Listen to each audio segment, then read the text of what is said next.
company just called the Floor Shop. Oh. Good evening, everyone. This is the August meeting for Citizen Involvement Council. This is a meeting of all the representatives from all the neighborhoods within the city, bringing together their ideas for making our city a better place to live. And our first order of business is our roll call. Tony? Michael Berman is excused. Paul Edgar? Here. Amber Holbeck? Here. Amy Wilhite here. Kathy Hogan? Here. Tom O'Brien? Here.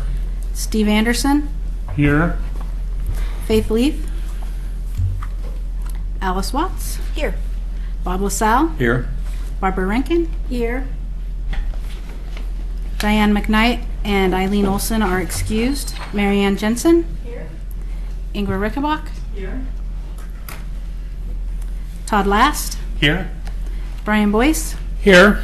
And Brian Grant. Okay, thank you. Okay. And Faith just got.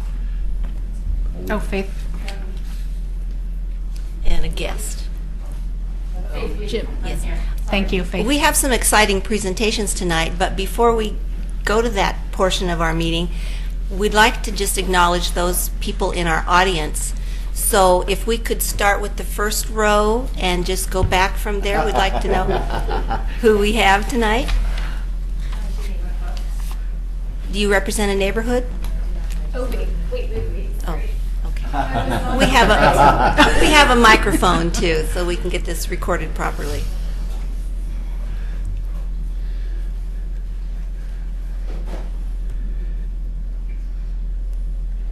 I'm Geneva Cook, and I live in the McLaughlin neighborhood. Oh, thank you. I'm Tom Cook. I also live in the McLaughlin neighborhood. Well, then you do represent your neighborhood because everyone is a member. Testing. There, that's better. Tony Conkle, Community Development Director. Carol Pauley, Oregon City Commission and Rivercrest Neighborhood. Gretchen Polly, and I live in the Rivercrest neighborhood. Jim Nissy to McLaughlin neighborhood. Tom Guile, Park Place Neighborhood and Planning Commissioner. Laura Turway, planner with the city. Ryan North with Enviro Issues supporting Oregon City. Thank you. Just as a reminder, as we go through the business portion of our meeting, and indeed with the presentations as well, our members are allowed to speak as they let me know that they want to, but our guests have a form that they need to sign in the back of the room and submit to Katie, and she will then get you on the docket for a comment or question. Okay. Our first presentation is by Laura Turway. She's an Oregon City planner, and she's going to talk about the sign code updates. Good evening. Thank you for having me. Signs can shape the character of a neighborhood. For example, if you're driving down Highway 99 in Gladstone, you'll see lots of large signs or some moving signs. You could think of Times Square and signs sort of come to mind. Conversely, you can think of Sisters or Leavenworth or other places where their signs sort of blend in a little bit more. So in our project, it was one of the goals for 2013 on the City Commission was to look at our sign code and take a poll of the city, all the residents, businesses, to see if our sign code is appropriate. Do we have the types of signs that we want? Do we have the appropriate number, materials, size, height? Is that all okay? One thing about our project is we don't regulate the content of a sign, just the material, how many there are, and so forth. We started a project about a month ago, and we'll be working over the next year to figure out if our sign code is appropriate. We have a little bit of help. We have Ryan Orth with Enviro Issues that is helping us facilitate, and then we also have another consultant, Herbsworks, as well. And Ryan will go through the project in a bit more detail. Thanks, Laura. Again, Ryan Orth with Enviro Issues. I'm a facilitator and public involvement professional, and also on our team, as Laura mentioned, Herbsworks, which is an urban design firm, and with expertise in sign code and form-based design. And we were engaged by the city to assist with this update project. I want to tell you a little bit about the process that we're going to be undergoing with the community. We are currently in an early feedback phase, which is precisely why we're here this evening. We've been conducting a number of community briefings and gathering feedback before we jump further into a process that involves what we're referring to as our community advisory team, an advisory group that will have broad representation and consider in more detail the technical and policy questions that would result in some recommendations for sign code update. So that will begin in the fall. Right now we're soliciting applications to a advisory group, and those are starting to come in. We'll begin with a series of 4 meetings this fall, starting in September through the end of the year. And so the graphic that Laura's pulled up summarizes our basic process as we gather this early feedback and have a handle on the range of issues and concerns that have been expressed. We'll be feeding those into our advisory team process, and through those discussions develop a series of recommendations that staff will then consider and come up with their draft amendment that will go through a legislative process through Planning Commission and City Commission, expected after the first of the year and into the spring. So with that, we wanted to give you a little sense of the ways in which you and your neighbors can engage in the project and provide comments, and then we want to provide a little bit of space tonight to gather any comments that you have now or that conversations that you've heard in the community about signage, as we're still gathering information and helping to shape the program moving forward, the conversations that we want to have with our team. So we have this website up now, and we're going to be updating it regularly. It's really going to be a hub for keeping up to speed. There's also opportunity to submit comment online here. So as with other projects, you can create a membership or login and provide those comments to us, and we'll be reviewing them regularly and feeding them into the process. So this isn't you or your neighbor's only opportunity. We're also going to hold a public open house in conjunction with I believe it's our 3rd meeting in October or November. So by then we'll have some more information in detail to present and get feedback, as we've been taking the comments to date and shaping them into a series of recommendations. And other than that, Laura is our project manager and always available to listen to comments or have a conversation about where we're at with the project. So I'd encourage you to pick up the phone or send an email and connect with Laura. So that's really a quick overview of our project. Again, it's going to start picking up steam here in the fall, and we'll have some more detailed products for review later on in the year, and certainly you'll probably see more detail after the first of the year, after there's been some recommendations and work by staff. So with that, I'd like to open it up and answer any questions, and we're going to be jotting down your comments so that we can again take those back and consider them. We also have a comment form in the back of the room if you would like to write down any comments and give them to us after. We want to stress that we want to get as much public involvement as possible in this process. We want diverse public involvement. We want to hear from every different group. We want to hear places our sign code is great, places where we can improve to make this a really good project. So all throughout this process, you can continually comment on whatever it is we're working on at the moment. Everything will be posted to the website. So we've been going around all the neighborhood associations, as many as we could get our hands on. We wanted to come to you as well and see if there are any other comments. We've been starting to hear feedback on different aspects of our sign code. Some people would like to see banners for a shorter period of time than gone. We're starting to see some trends in what we're hearing. Are there any particular issues with our sign code?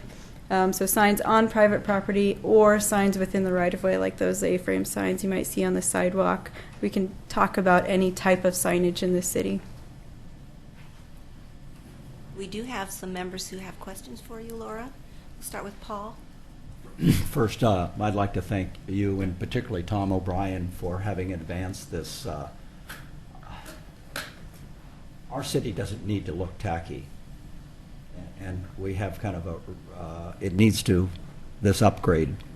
Recently, we, in Urban Renewal, did a storefront grant on a building on Main Street, and one of the advantages was really upgrading the eliminating some of the tacky signs that were with us in the storefront grant, and in the long haul, making our Main Street and all of our streets look better. And so I have an issue, though, but my issue is really making sure that we marry together the intelligence of the business community, knowing that they have to sell their goods and do their things which are appropriate to make our city viable and profitable, and a place where employment and jobs flourish. But yet at the same time, make sure that we're doing it in a manner that's not detracting or tacky. And this is going to require some people with more arts skills, business skills, this marriage coming back and forth. So it's not like, my hope is that we never allow any of this to be polarized, that a lot of foresight or thinking goes into selecting people that will be pragmatic about all of the choices, because I believe that many of the choices are not going to be simple. Mm-hmm.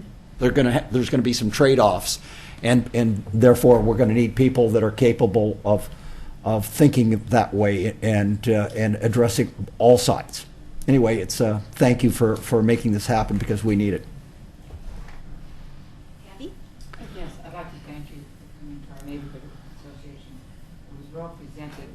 We liked the format. They showed us pictures of the good and the bad and the ugly, and it was it gave actually people how to give you more information of what they did and didn't like. It gave them the idea, because when you're not driving the road and seeing the ugly and the good, you forget which is what.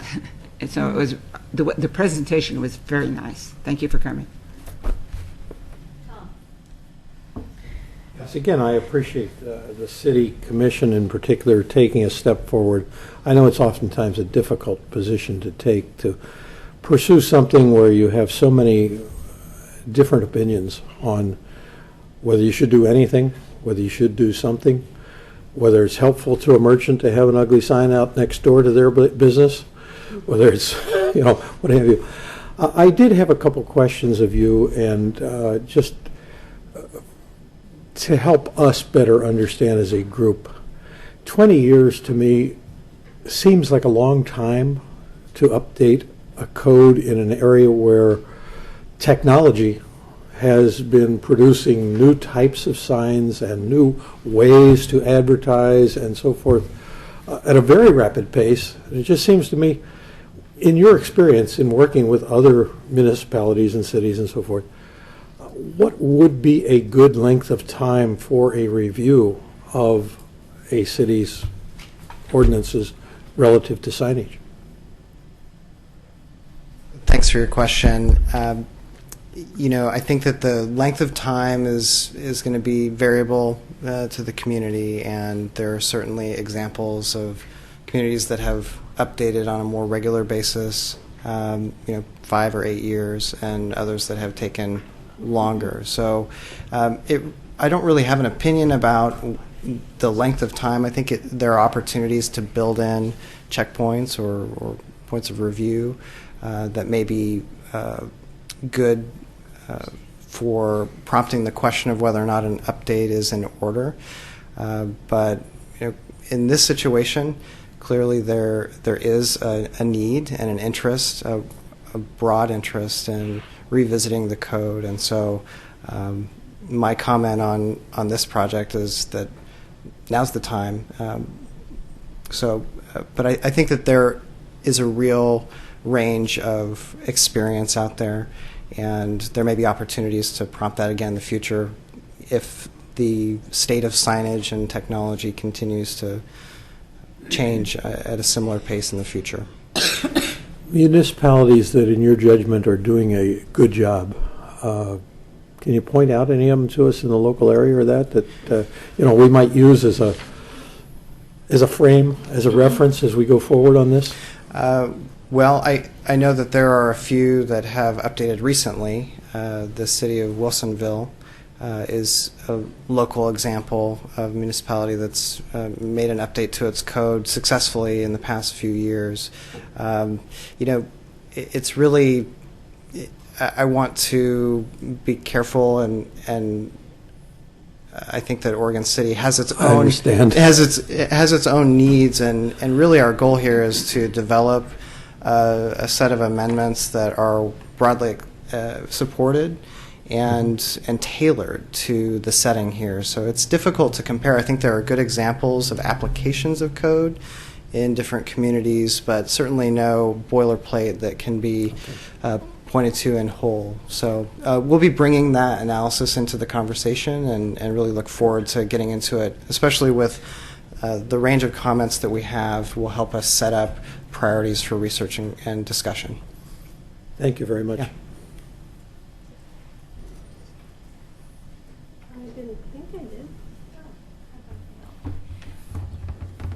Barbara, you're next.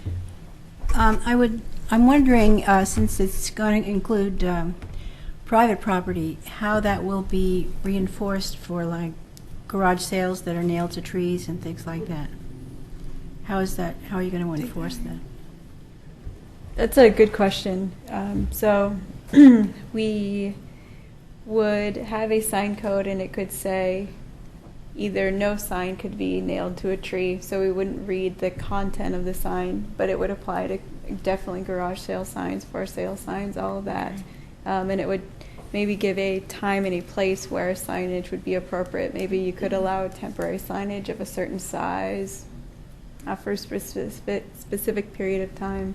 Okay. So it would apply to all of those.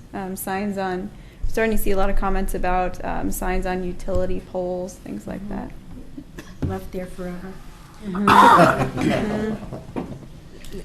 Before I give the floor to Amber, can I assume then that people are objecting to the signs on the power poles, or are they just saying, can we please have them? What are your comments on that? We're seeing more the first. Okay. So they're not caring for it in their neighborhoods. We're tending to see comments that it's a bit cluttery. Mm-hmm. Well, I think the issue is they don't come back and remove them when their sale is over. They just leave them up until next year. But there are good ones too, so yeah. Okay. Amber was next. Thank you. I just wanted to let folks know that the folks who are running this sign ordinance show have come and spoken to the Chamber of Commerce, Government and Economic Affairs Committee, and we very much appreciate that. Of course, signs, that's a big piece for the business community, as you all know. And it's not one that at least the folks on our committee take lightly. There's a few things that came out of this. A is people have got to activate and apply to serve on your citizen committee or council to review the ordinance, and I'm hoping to hear in a little bit if you're getting lots of interest. One of the other pieces, enforcement is a biggie. And I think there's concern that we'll spend a lot of time, effort, resources to review the code, but we won't have any tools for the enforcement piece like Barbara had kind of suggested. And so really want to make sure that that is a piece that the city takes seriously, whether we need to dig deeper in our pockets for additional resources, but we need to make that a priority as well. One of the other pieces too, I don't want to say anything disparaging about another community, but I would really sincerely like to avoid the Lake Oswego model of monument signs required throughout. That it's very cost prohibitive. I don't want to add another roadblock in the face of our business owners and make it a piece that makes it harder to get established rather than make it welcoming. I'd love to have, maybe in working with our economic development manager, Eric Underwood, perhaps in his toolkit we can provide here's some helpful hints on developing a great sign that fits within our code. Contact these folks as resources or something like that. Thank you. Thanks, Amber. Steve? All right, there you go. Yeah, two items that I wanted to get some feedback on, and number one is who is going to enforce the code? And then bouncing off of Kathy's good, bad, and ugly theme, we had discussed in our neighborhood association meeting, Laura, the possibility of people in the community taking pictures, taking photographs of signs that they believe are good, bad, or ugly, and emailing them to you as examples, and perhaps adding a note as to why they feel it's good, bad, or ugly. And maybe you can provide our people at home an email address where they can. Yes, they can certainly do that. You can email me directly at lterway@orcity.org. So lterway@orcity.org. And that information, that contact information, is also on the website, so you can reference it there as well. Your question about enforcement, Steve, part of that is what the CAT will have to come up with. At this point, that's part of the whole process. Who will? That's Okay. Is that your answer? I mean, yes, it's one of the questions that we're going to be considering through the process. So we'll have more to share once we get further into it. Okay. Thank you. We agree. We want to make sure enforcement is sustainable throughout the years, not just right now while we're looking at the sign codes. We want to come up with a good plan to make sure that our sign code is actually enforced. John? When I pressed the button, I was wanting to touch on enforcement, and that's been covered. So I just want to make sure that you guys are thinking of someone other than Public Works. For I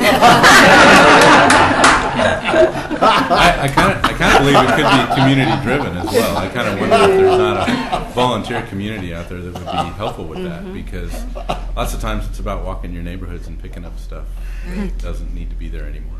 Right. Good suggestion. Brian? Yeah. There's really two possible extremes here. One is just let everybody put up their signs and it'll get cluttered real quickly, and people will put up bigger and bigger signs to get above the one next door, And then there's controlling it too much. And what we really want is a balance where we don't get the clutter, but businesses can attract business and things can get done. And there's also a real difference in different business areas, like Holly Farm, or the one of the big shopping centers. You got a huge parking lot. You can see the fronts of every store.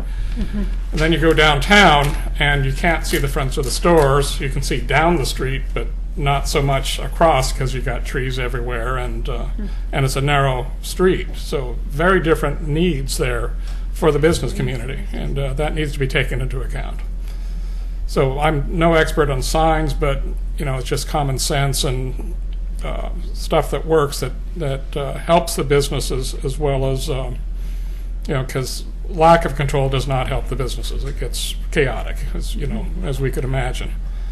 And one of the questions we're asking at all these neighborhood meetings is if that particular neighborhood feels as though a sign code should be different for that particular neighborhood or street. So is there a place where maybe we should differentiate slightly different rules on something? Right. I was just assuming that in the historic neighborhoods that would be the case. And then when you've got areas where the travel is much faster, your signs are going to have to be a different size so people can see them. But again, we want them to be tasteful. One of the things that I was curious about, and perhaps you can edify why this is, and that was that the content was not going to be discussed. Because I understand free speech and everything, but I also feel that some modicum of decency needs to be acceptable to all. Because I can just see all kinds of things happening. How do we walk that line? It's a good question. Our lawyers are good partners on this project too. So for content, we generally try and stay away from content in general, but if someone puts, a cuss word or something like that, I believe there is some sort of way to get in there for that. But for the purposes of this project, it's just material, height, number, size. Well, I believe that even the DMV has rules when it comes to vanity plates, so I just thought we could adopt something similar to that. Okay.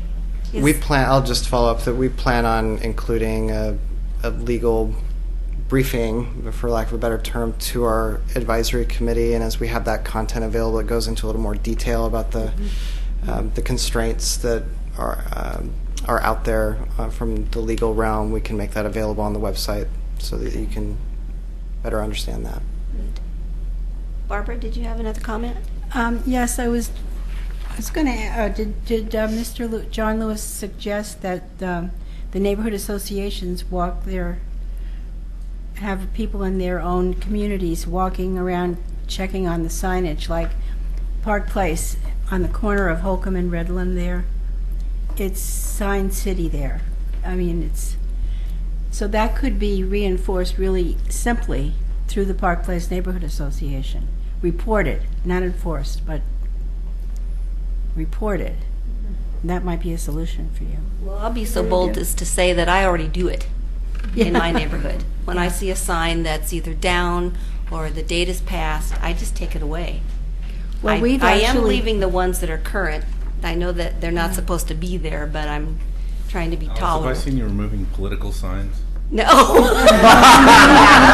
That's good. That's no, I wasn't guilty of that. Yeah, this person's history. I'm taking the signs down. But we have signs nailed to the trees, and that's just not okay. Mm-hmm. We pull them down. Sometimes, if there's time, we take it to the advertiser. Here, your sign's not there anymore. Yeah. But that's a good suggestion. It is.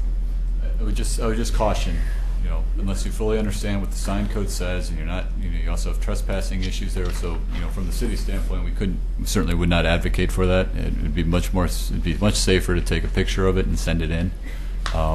We certainly would not, you have property rights issues,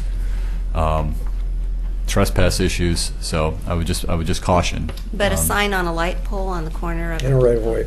In the right of way, as long as you're sure. I mean, that's the one thing. Well, that's the obvious place to post them because people drive by there. Mm-hmm. I agree.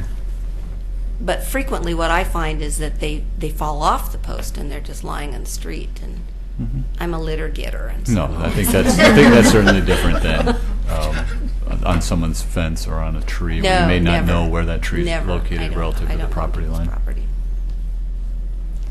I think what Tony is saying is that don't go across the street in the city's parking lot and remove those two signs that are nailed to trees over there. Kathy? Oh, I got to say, I did that many years ago. They used my power pole. Oh. Yeah, I share it with the neighbor. And I ripped it off, marched it down there, and gave it to him. Not, you know me, yeah. It wasn't polite. Because they weren't. Because they didn't like I took the sign off. But I said, I can nail it to something of yours if you want me to. But I said, I told him I do not want to look like Hawthorne, my power pole, because you're not going to pay for it if it has to be replaced. I have to pay for it. So, they need to, it does need to be specific on something like that, because it really, if you've been down Hawthorne lately, it is kind of, that's ugly. And trashy. If you ever want to see something right now at Vancouver with all the politics that's going on, there's 26 million political signs all over Vancouver at this time, and it's just awful. Just everywhere. Every street, every right of way, every place. So we're taking all our comments from all these meetings, posting them on our website. Everything will be on the website if you want to take a look at it or comment on that as well. Thank you. And thank you for providing your ordinance as it now exists. Mhm. That's helpful. Any other comments? Okay, thank you very much. Thank you. Tony, can I assume you're going to be our presenter on Willamette Falls? Okay.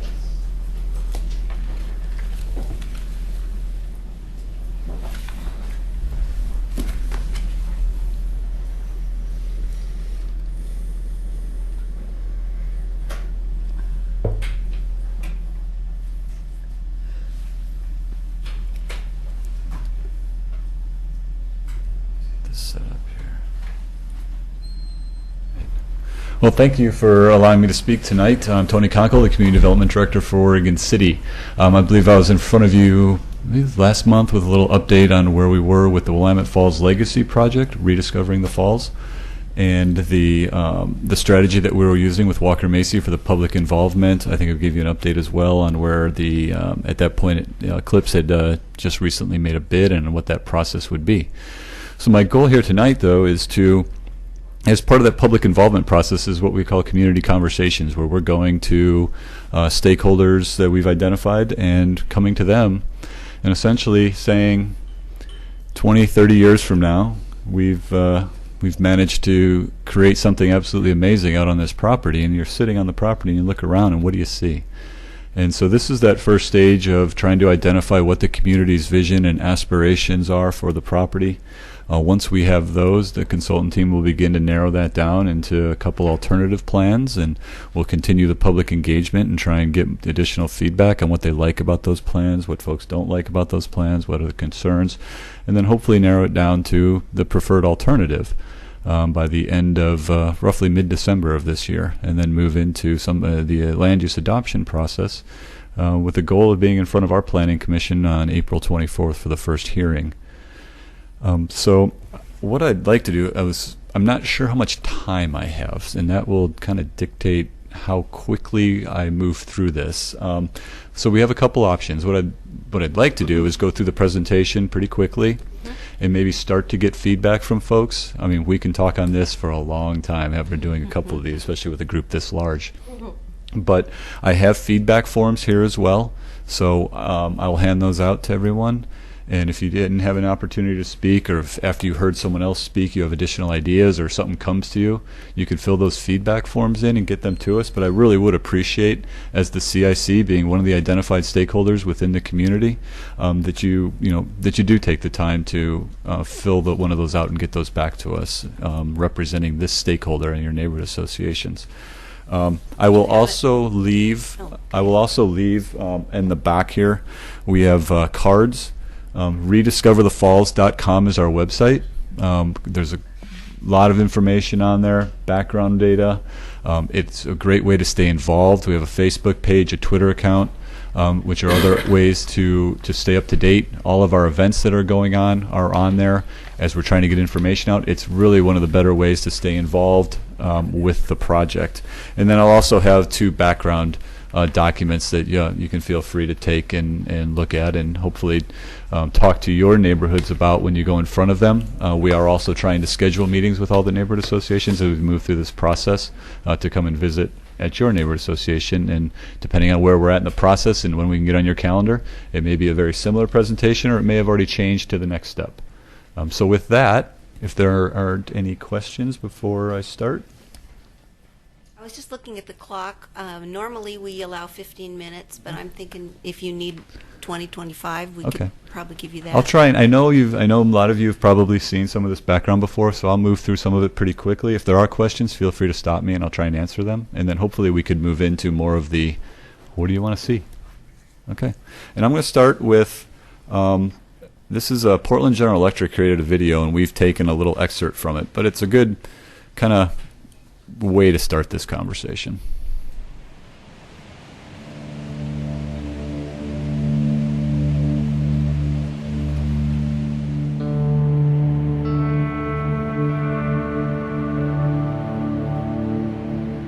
Stories of comings and goings hang in the mist like ghosts.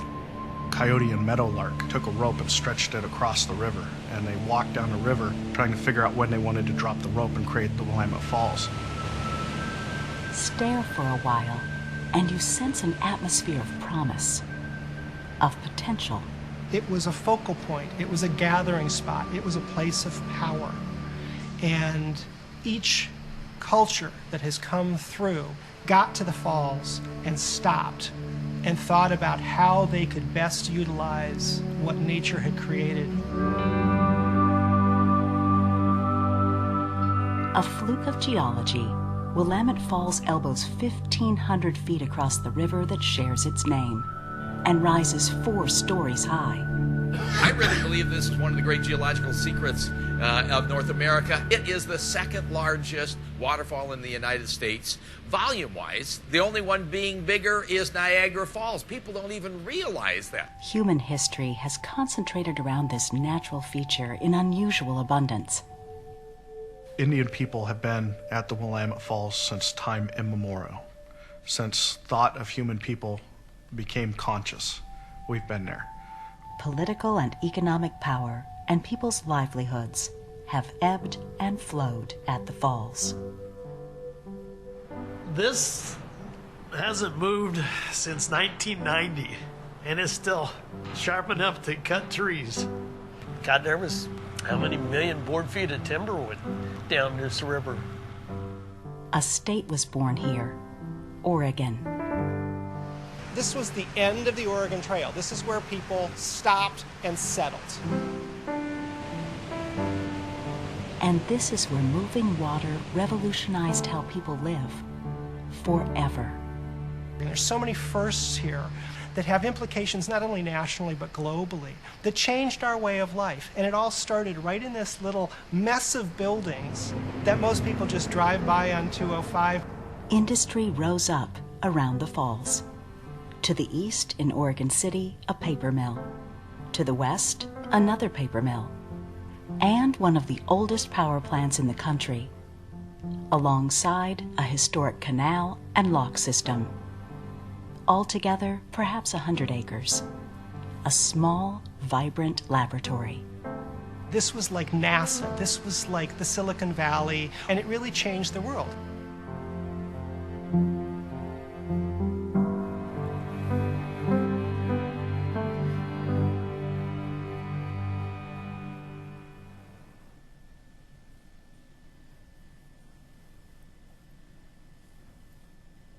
So once again, there's a larger Portland General Electric video. It's about 25 minutes that they put together as part of the work that they're doing out with their dam out there. But it is a pretty amazing opportunity, I believe, that we face here with such an unbelievable natural resource almost right down in our downtown, just south of it. You know,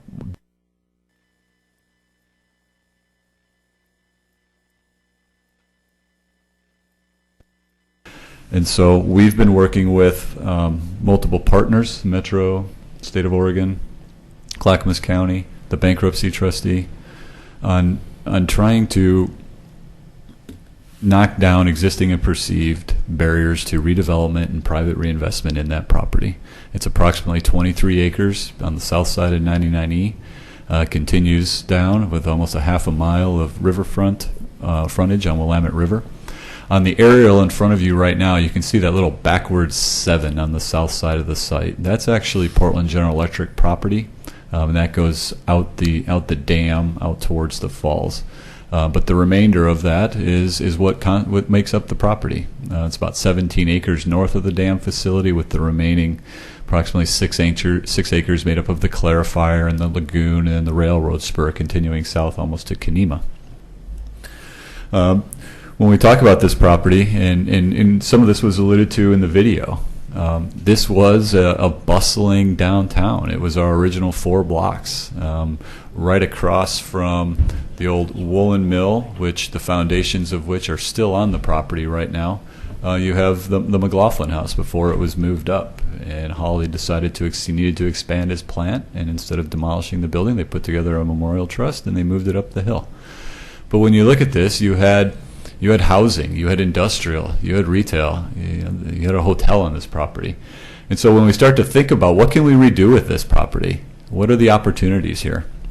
It's just good to remember what it once was and how it started. Once again, these are the project partners. We've been working with many of them for over 2 years now. They've been very good partners and have been able to get us to where we're at today. As I explained last time, both the county and the trustee are bringing funds as well as staff. The county's bringing staff to the planning project that we're going on right now. And then we also have a grant in front of Metro, which we hope to hear on August 15th, their final decision on fully funding the grant request. So we've already begun our community conversations. At the first city event last Saturday, we had a booth there. That was our initial open house. We made contact with hundreds of folks during the day. We were out there from 12 to 9. We had 2 informational booths. One of the vacant office spaces on Main Street we had additional activities going on, as well as the full-length PGE video, and then we actually had a couple activities down in the parking lot of the Blue Heron site. And it was the same question. What would you like to see? What would you like to envision on this property? As well as quite a bit of background data and information available. And so we have, as I stated, started this process, and we will be continuing on it in different stages as we move through the remainder of the summer into the fall and then early winter. And the vision strategy is trying to come up with big picture goals. This is very high level. This is our first attempt to try and understand what we can do, what we can't do, what the community would like to see on the property. The product of this project will not be that Block 3 will be a 4-story building with retail on the first floor and office on the second and residential on the fourth. This is much bigger picture. It's trying to identify and understand, working with the Oregon Department of Transportation on access on 99E, one way in, one way out of the site. It's a difficult site to access. Also looking at where should public access be, where should the private side be, and coming up with that large framework as a starting point that then we can build on. The partnership has been working under these 4 values. Public access. We talked about how much riverfront access there is along this, but public access is key to this. Getting the community, citizens of this state and of this nation back along the Willamette River and hopefully out to the falls with cooperation from Portland General Electric is one of the main goals, and we think that's what makes this project and this property so amazingly special. Economic development. We talked a little bit about these are the first 4 blocks of downtown Oregon City. What are the opportunities here? This is a very uniquely situated located property. You have access on a state highway. You're adjacent to a regional center. Not too many opportunities like that still exist. Healthy habitat. When we talk about this, we're talking about not only the opportunities for river shore restoration, and fish habitat, but also how do you deal with stormwater appropriately on this site? What are the opportunities here? What are the constraints here? When you in looking globally, it's more than just let's fix the shoreline. It's how do you really develop this property in a way, because of your proximity to the Willamette River, that can be done well, and what technologies and knowledge and past practices can we utilize on this site. And then culture and historical interpretation. It's amazing the more and more we get to know this property and work on it and think about it. It's 23 acres, as I stated, but the story you can tell walking through this property is amazing. From the floods that created the falls and the amazing farmland that we have in the Willamette Valley to how important this site was. This was originally land of the Grand Ronde, and it was a trading area and a cultural center for Native Americans long before we ended up coming and settling this area. Capital for the Oregon Territory, from the Rockies to the Pacific, this is where you came. And then obviously is the state of Oregon. The plat for San Francisco was signed here, Overland Electricity. It's this amazing history with remnants of that still existing on the property. And it's interesting when you talk to developers and you see developments happening, and they're always trying to create this sense of place and this, recreating a Main Street. If you can reuse a couple of these buildings out here, you have the authentic building right there, and you don't need to fake it. And so how can that be incorporated into how the site's designed, what the story is of the site? I think these are all amazing resources that exist and are something that we can utilize. I talked last time about Eclipse development. Really nothing's changed at this point. The overbid date is still August 21st. depending on how many overbidders there are. If there's 2 overbidders, the 2 overbidders would then go to auction on the 27th. And I talked a little bit last time about the $5 million that the legislature had approved from the governor's budget. We have until roughly March of 2015 to come up with a financing plan for that $5 million and to utilize those funds. And so, after going through that very quickly, I'll answer any questions you have, but I'd really like to get, kind of the fun part of, what do you see out here?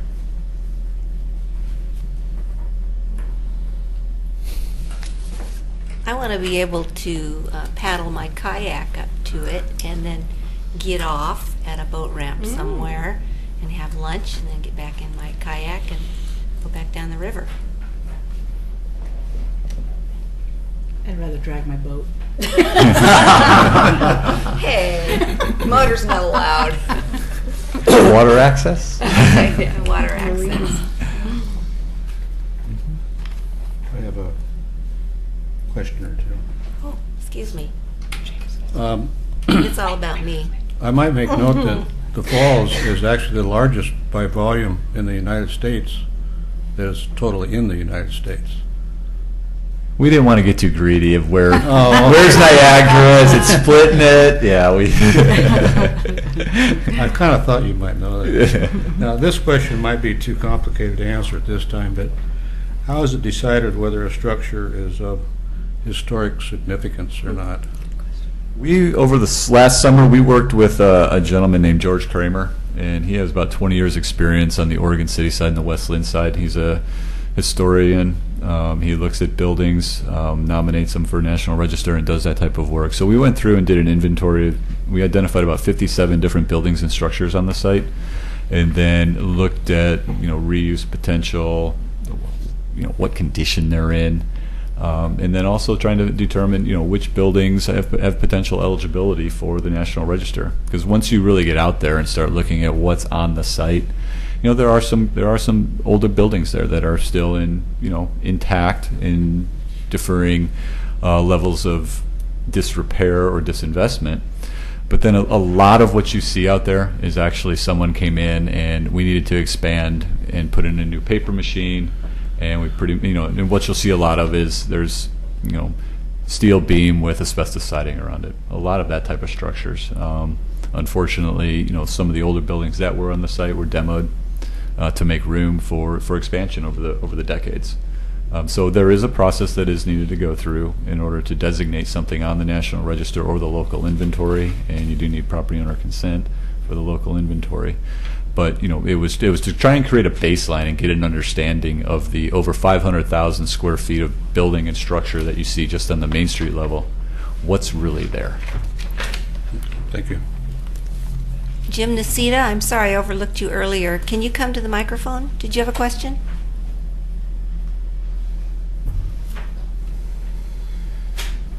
Hi. Thanks, Chair Watts. Jim Nacita of Oregon City. I had a suggestion to make and a proposal. I participated in the First City Celebration public involvement thing, and it was a blast. I had a lot of fun, and I hope everybody else took the advantage to do that. And in reflecting on that, I have a idea to raise that kind of goes to Mr. LaSalle's point about the historic structures and their status as historic and what can be done with them. It was really neat to be able to have a card and put it up on the wall and do the green dots, and I traced out my tracing vision for it.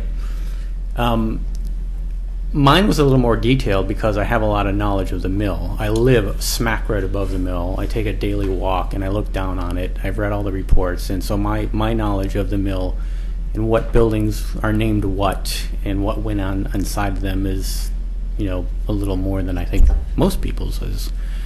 But I think it'd be important, very important, as we go through the visioning process, that everybody have that kind of knowledge of the details of the buildings, their significance historically, and what went on inside them.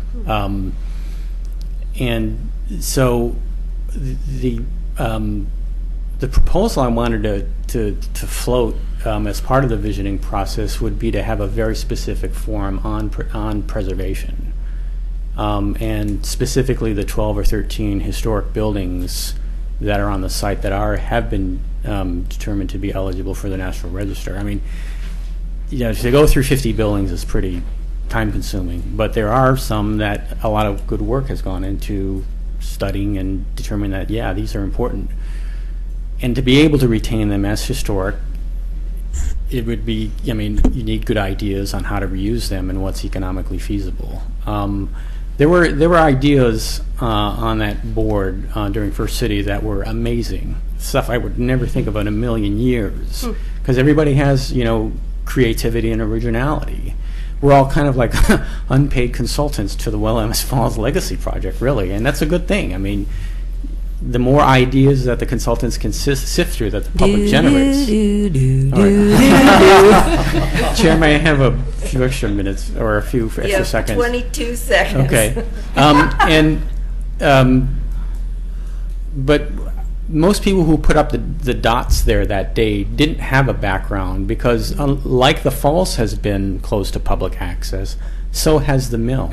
So we don't generally have the familiarity and the detail of what the buildings are named, when they were built, what's their significance, what use went on inside them.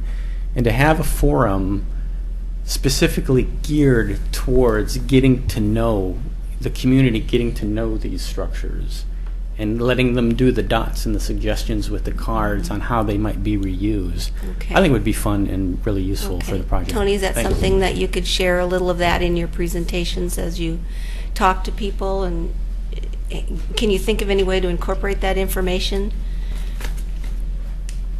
There's probably there might be a way. I think that's something I need to go back and talk with our consultants as well as our other partners.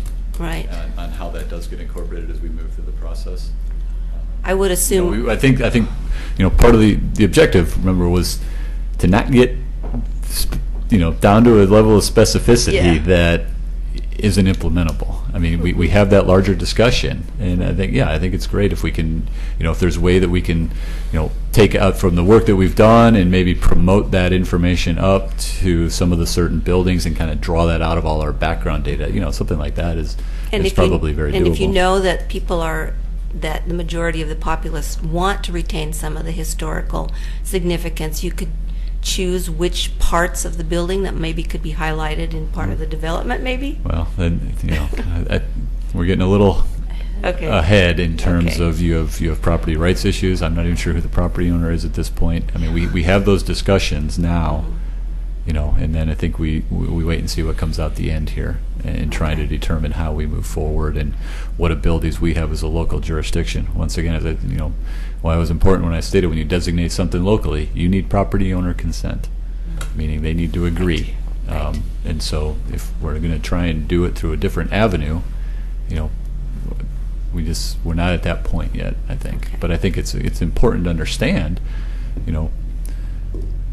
like one of the questions would be, the Holly building, it's in the floodplain, and the redevelopment cost of it to rehab it is 3.5 times a normal build. Where does that? I mean, it's more than just let's preserve. I mean, and that's part of what we're trying to look at. What are the market realities of this project? What are some of the limitations of this project? And so you can have a holistic conversation about what these decisions mean, because none of them operate in a vacuum, and we're not the owners, and so it's trying to create that partnership. But the point is certainly understood, and it's why I talked a little bit too about we have this authenticity already here, and it's really our job to show the benefits of that and what the advantages are. To try and get to that point of here's a couple buildings where it is feasible, and have that discussion. Okay, thank you for helping us sort that out. It's a complicated one. I've had quite a concern about losing a great deal of the property where if we were to tear down buildings that are right next to the river, the setback rules now of freshwater fish mean that I have to go back 200 feet, and that those areas are permanently lost. And we have to maintain a responsible level of where there's adequate real estate to be invested into and to create jobs on that are critical to Oregon City. And so when we look at some of these areas along there, I think that jobs and investment potentials are one of the more critical things, and I've become very concerned with these setback rules and the desire, because it's been floated around that as much as maybe 12 acres is all that would remain that's effectively developable of all of the property. If in fact that's the case, then maybe somebody might come in and say, wow, that's not enough. And I did a little analysis of the brewery blocks on West Burnside to see how they went up vertically and what very intelligent developers were able to do. But this is Oregon City, and we have height limitations, and we have to be very, very careful. So of the things that I'm very concerned about is not losing or preemptively just tearing down a building because somebody says, oh, it's not very much, but I could build something up from within inside of it and have this remodel that's 99% new building, but I've shared or I've kept the footprint to keep it legal. And we just need to make sure that we don't lose potential of investment and potential of creating jobs here that are desperately needed in Oregon City. And I know that as somebody that really cares about historic preservation, that side will be, I will not lose attention to preserving buildings in every way I can do it. Thank you. Did you have a comment, or can we go to the next comment? Go to the next one. Mm-hmm. Brian. Okay.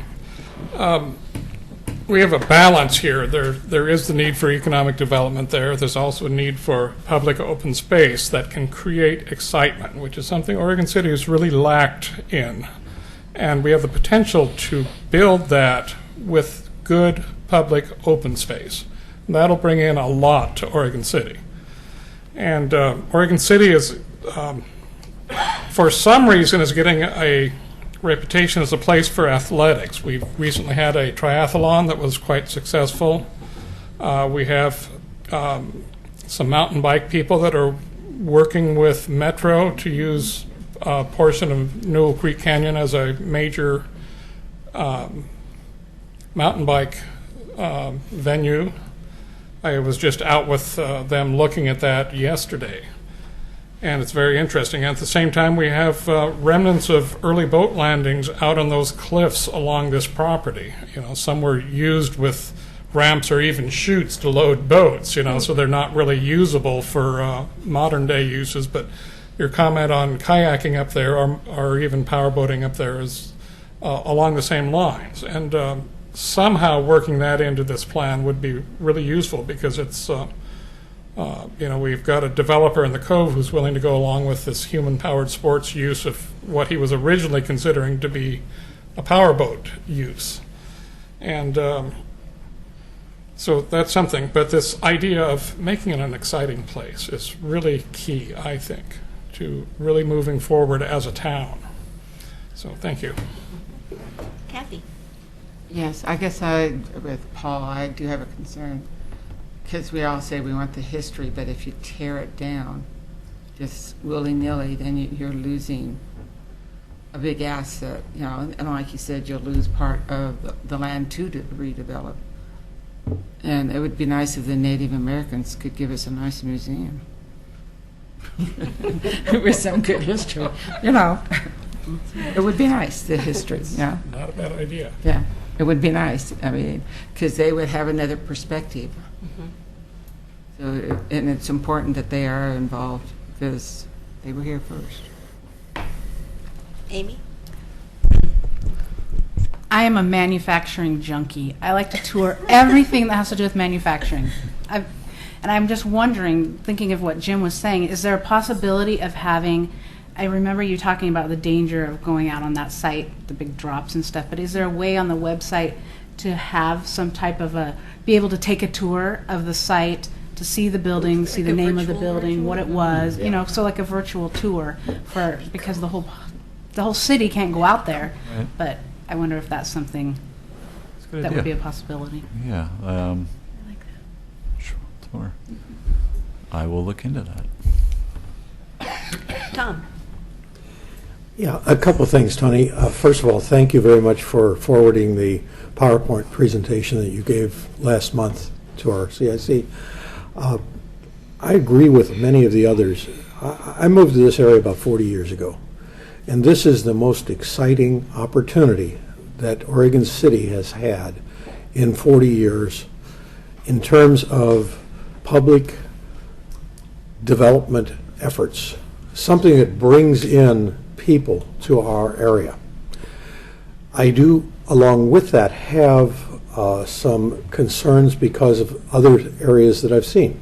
As an example, whenever we have spring runoff, the overlook above the falls is just jammed with automobiles. It can at best fit maybe 30 automobiles, and you have people making illegal turns because they can't get in there. 6 years ago, I visited the Rhine Falls in Schaffhausen, Germany. And they had parking area for tour buses and for automobiles, and I would guesstimate that it was probably 1.5 acres that was needed for that attraction. Based on your numbers that you gave us last month, of 1,800 visitors a day, what is going to be our need for parking and tour buses to actually benefit from this opportunity? Right. I'm excited about the opportunity, but I'd like to be able to visualize what that many, 1,800 visitors per day is a lot What of does visitors. that look like? Yeah. So Yeah. I just throw that out there, that part of the mix, part of the package to make this a viable opportunity is going to be thinking along some of those lines. Right, and I think I think obviously parking and access are two of the larger issues that need to be addressed on this property, and that's part of what we're doing, both through the public engagement part of this, but also when you start looking at the technical, the technical analysis of the site. Mhm. You need to start to come up with, okay, how are you going to park this thing? Where do you park it? Where does it make most sense? And then also I'm building on that, are there ways to improve bike and ped access to the site so that you can come from multiple locations into the site rather than just relying on one way, and maybe then you can utilize other parking areas. So it's a very valid point that it's Again, on the relating top back of to the radar. Schaffhausen, Mhm. there were a few bicycles there, Mhm. but out of 1,800 visitors, if you get 100 of them on bicycles, that's going to be a lot. Well, and it's not so much. It's not just bike. It's if you can make pedestrian connections, so you don't need to necessarily park right on the site. If you could Right. park up by the museum, and there was some way to safely get across 99 in the tracks and into the site, then you alleviate some of that pressure on 99E in downtown to both transportation-wise and The city has parking-wise. some properties up at Tumwater. Yes, they do. I dare not say tram out loud again. Learned our lesson. But so that's part of this, though, is to think about how do you accommodate get this, that? because that Whether is it's what makes stairways, this whether it's site. elevators, Right. Whatever it is. Right. But you've got to have it somewhere. Correct. Within half a mile. I totally Okay, we agree. have time for one more question. Steve? Tony, your original question was, what do you see up there? I see a destination. I see an opportunity to bring people in from around the world to experience what Oregon is about, what Oregon City is about, what our cultures are about, and let the world experience what we experience every day of the year. Yes, and I think it's exciting also. It's a once-in-a-lifetime opportunity to do it right. It seems like this is the complement to what is happening on Main Street, and if we work them well together, then they will complement each other and help each other thrive. All right.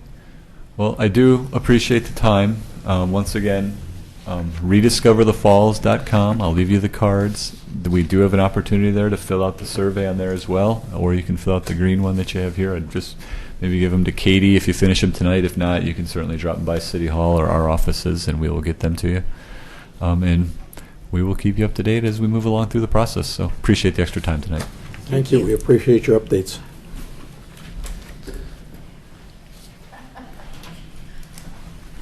Okay, let's move right along into Ask OCPW. All right.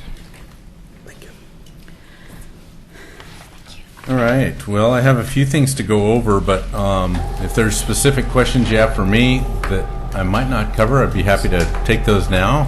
I'm your Public Works Director, and you're here to, that's what OCPW stands for, in case you were wondering, Oregon City Public Works. So anybody have any specific questions that we need to get answered before I move through to the things that I had planned to talk about? Steve. How was the summer chip seal project going? It's not started yet. So chip seal project is the only place where we're planning on chip seal is up on Holcomb, and that's yet to start. We've done a lot of the pavement repair and a lot of the crack seal up there, but this summer is yet to have chip seal work done. So it's coming. South End Road, can we get weight restriction signs more up there? The South End Road's breaking off even more now, and we see heavy trucks way beyond the limits that are supposed to be allowed to go up South End Road. And I know you mean the hill portion of it? Yeah, I know that it's owned by the county, but if it breaks off, we're all in trouble. And High Street there?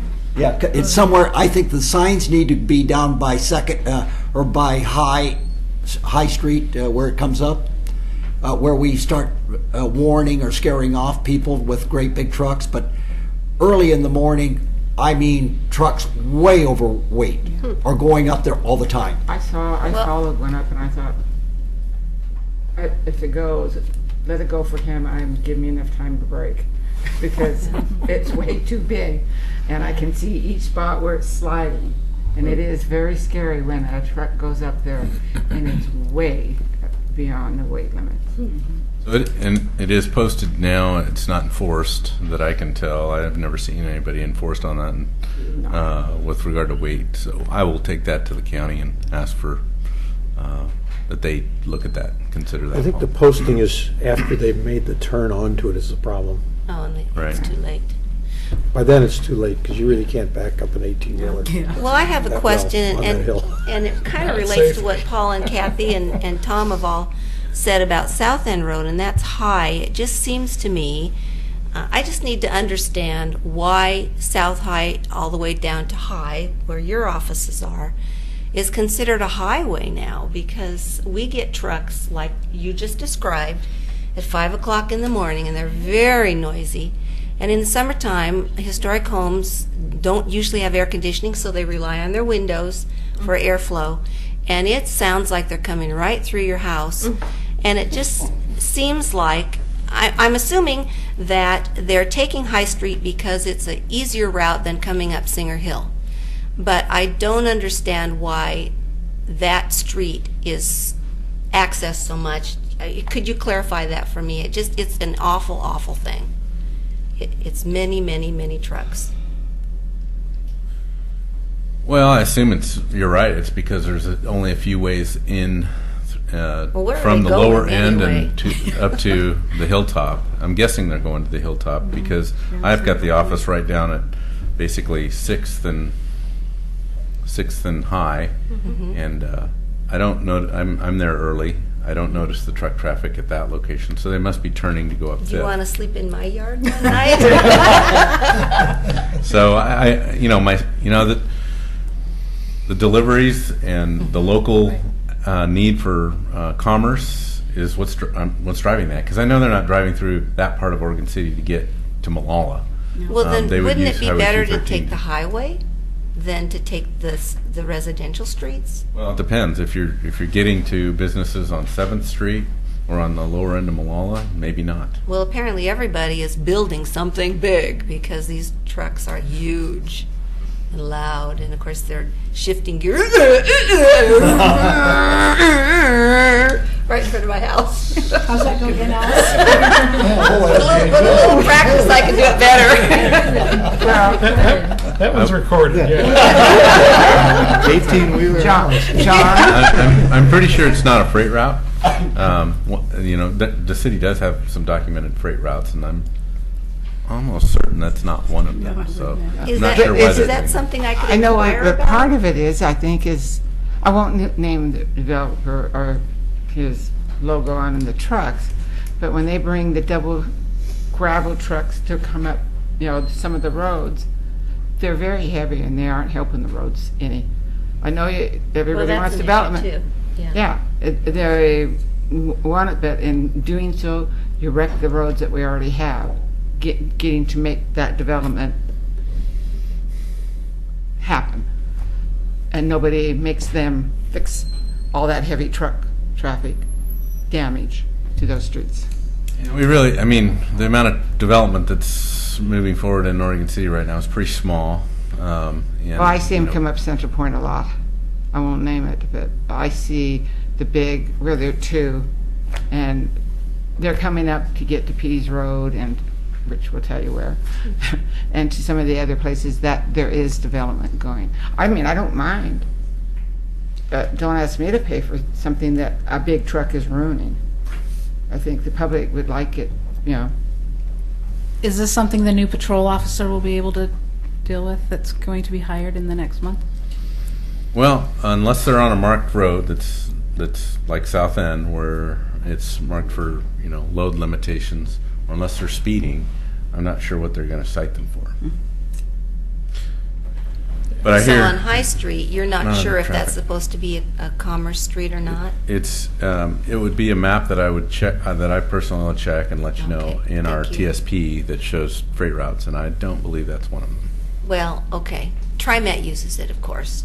Are they considered freight? No. Okay. Okay, well, thank you. I'll move forward with a few of my items, and I'd start with a thank you to those of you that showed up to the public hearing on August 1st at the county. I know I missed the last meeting, but we've been talking about the Malala Avenue Phase 3 project for quite a while. We submitted a grant application and put together a winning project. We were successful in getting being the top pick from a technical group, which is made up of agency folks from across the county, and they determined that the Malala Avenue project was the most, it met the project criteria, the grant criteria, more than the other projects. So we went into our August 1st public hearing meeting feeling very positive about our project. The public hearing was before the C4 committee, which is it's made up of Clackamas County. It's actually the C4 Metro subcommittee, so it's made up of elected officials from the Clackamas County cities that are in the metro area. And I know some of you couldn't make it because there was concerts at the park and you had your neighborhood meeting, so I understand that. But Amber was there, and I think Faith was there. I don't recall if I saw others, but the idea was we asked community members to show up wearing red and to make a showing there, because the prior C4 meeting was a smaller meeting. It was mostly staff and electeds in there, and they were leaning pretty heavily towards the competing projects. We were competing, which is another unfortunate story because there's clearly just not enough transportation funding to go around. But so we were competing with Happy Valley and Clackamas County for this $4.58 million worth of funds. And we wanted to apply those funds along with over $2 million. I think it was $2.3 million that we were proposing to match with. So we were bringing not only the best project, we were not only bringing the most people to the audience, and so I felt like we had the most popular project as well. We also brought 37% match, and the other agencies were bringing more like 10.7% match. So we thought we had it.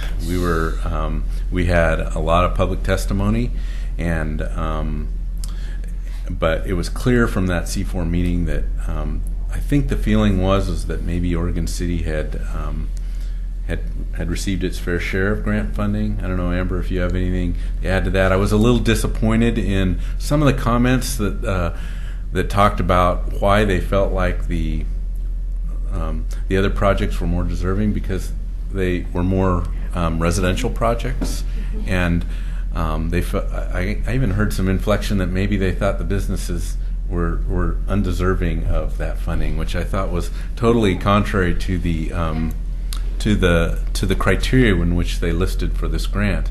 We were asking them to look pretty hard at the criteria because we've been pursuing that criteria for months now and answering questions about the project that are specific to that criteria. And Jim Band, our new police chief, was the first speaker up, and he spoke about I don't remember the number, like 22 accidents that have happened in that section of road with one fatality between Beaver Creek Road and 213. So to hear all this great testimony and then to see that the committee seemed to disregard both the technical recommendation and a lot of the public testimony, albeit there was a lot of public testimony from all the groups, but you know, it was a lot more emotional kind of testimony as opposed to factual testimony. And so anyway, they made a recommendation that didn't include the Oregon City project. All the other projects got funded in some way or another, which was really disappointing. And there was a unanimous vote amongst the C4 Metro subcommittee, with the exception of our mayor, who opposed that. So right now, it's a recommendation. It needs to go. The C4 is having one more public hearing on that in September 5th. They're still taking written comments, so there is an email address. I'd still like to see us pursue that. I know the mayor and the city manager were talking about taking our story to the JPAC, which is the region's elected officials, and at least informing them how we feel like, you know, it takes us time and energy and you know, your resources to put together those grant applications and then pursue all the steps of trying to make the case for that. And we spent, I don't know what we spent on that, but I know there was a lot of hours dedicated to that. And because they asked for a lot of details, they asked us to respond to that criteria, which we did. And I will tell you that while I'm a little bit biased, the other projects really did not compare. The other projects was, if you're familiar with Happy Valley, it's 129th Avenue, which is if you take Sunnyside Road and go up to 122nd and make a left on 122nd, that turns into 129th. And they wanted a good project, but it was a local project. And it was a project that really, if you check out the homes in the neighboring area, they're not economically disadvantaged. There's no reason why those, the SDCs from some of those mega mansions shouldn't help pay for that. Or they don't have a street utility fee. Doug made a great argument about the fact that this community, and I think it's sometimes falls on deaf ears because other agencies don't like to hear it, but this community has committed itself to transportation through fairly high transportation SDC and through a pavement maintenance utility fee. And we were using both those sources to help with that 37% match. So I'm whining maybe a little too much. I was really disappointed with that.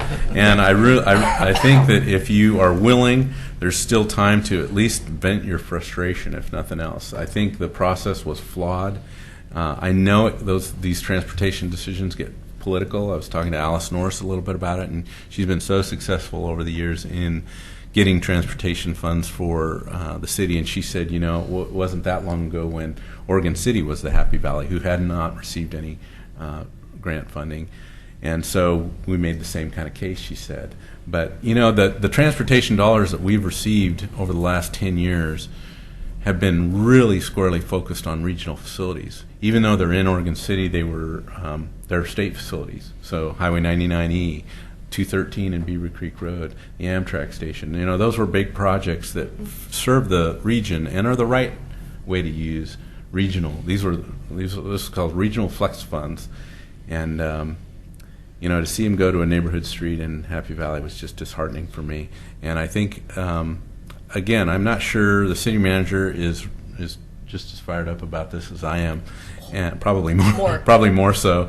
You know, he wants to take this, and I don't know how that will exactly play out, but I think if you're willing, the email address that you can send your written comments to is Karen, KARENB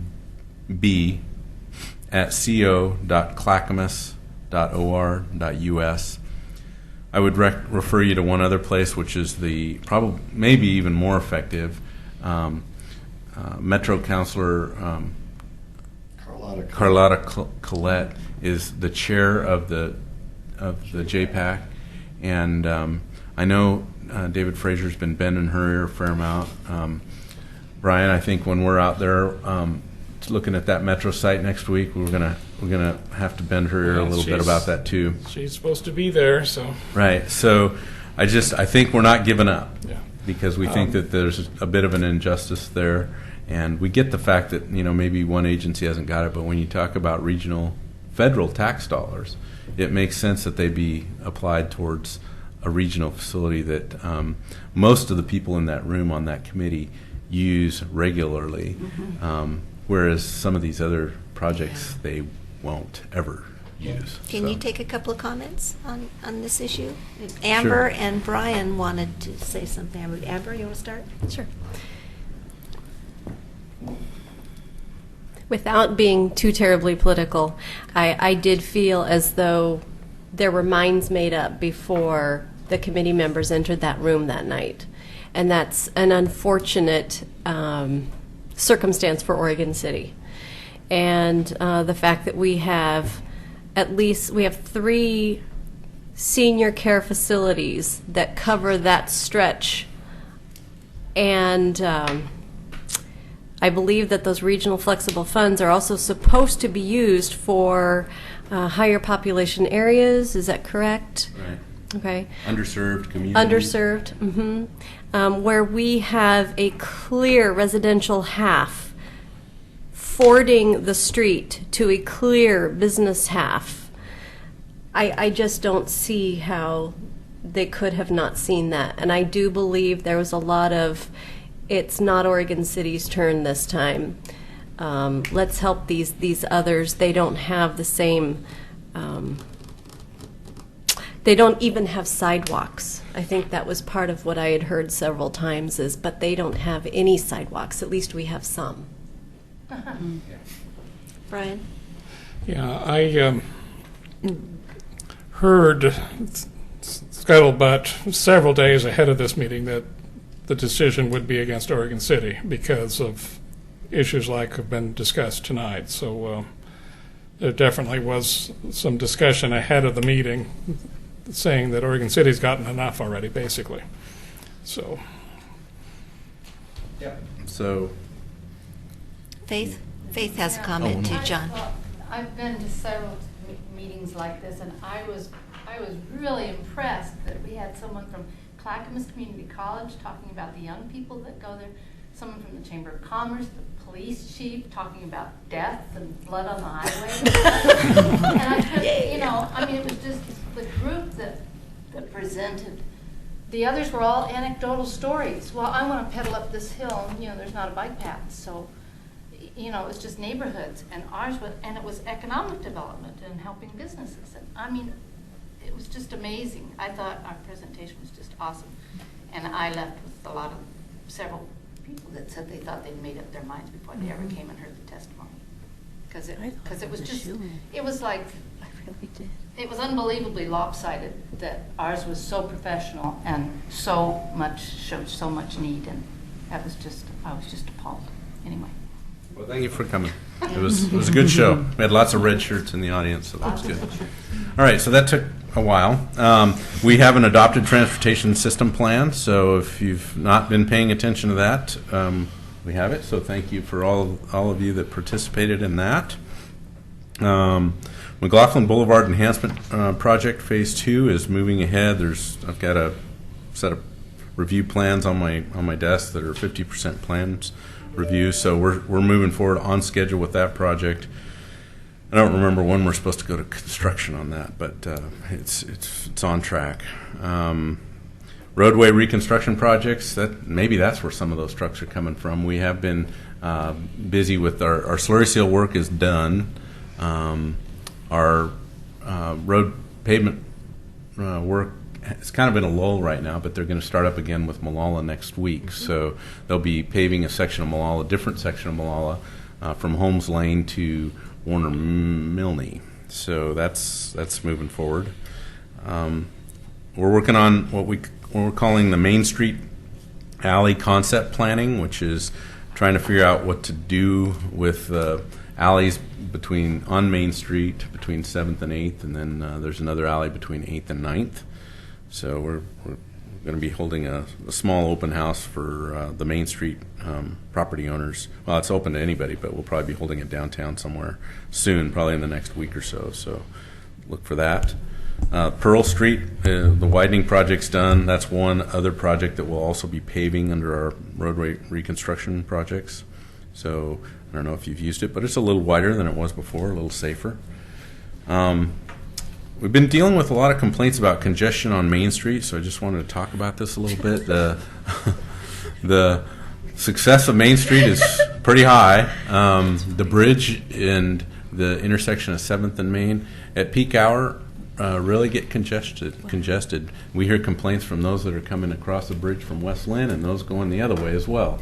So we see congestion all the way back to 10th on Main Street at times, and we've got an intersection there that's just not, there's so many constraints at that particular location. There's not too much we can do. The signal timing and ODOT has done all they can to phase that right. So the good news is people are slowing down to look at Oregon City businesses. So, so you're talking about automobile congestion, not pedestrian congestion, because I see a lot of walkers and well, people that's the other problem now. Is we see more and more walkers at 7th and Main, and vehicles stop and let them cross. Okay, that could be and part so of that's it. part of the problem as well. But just wanted you to know we're aware of it.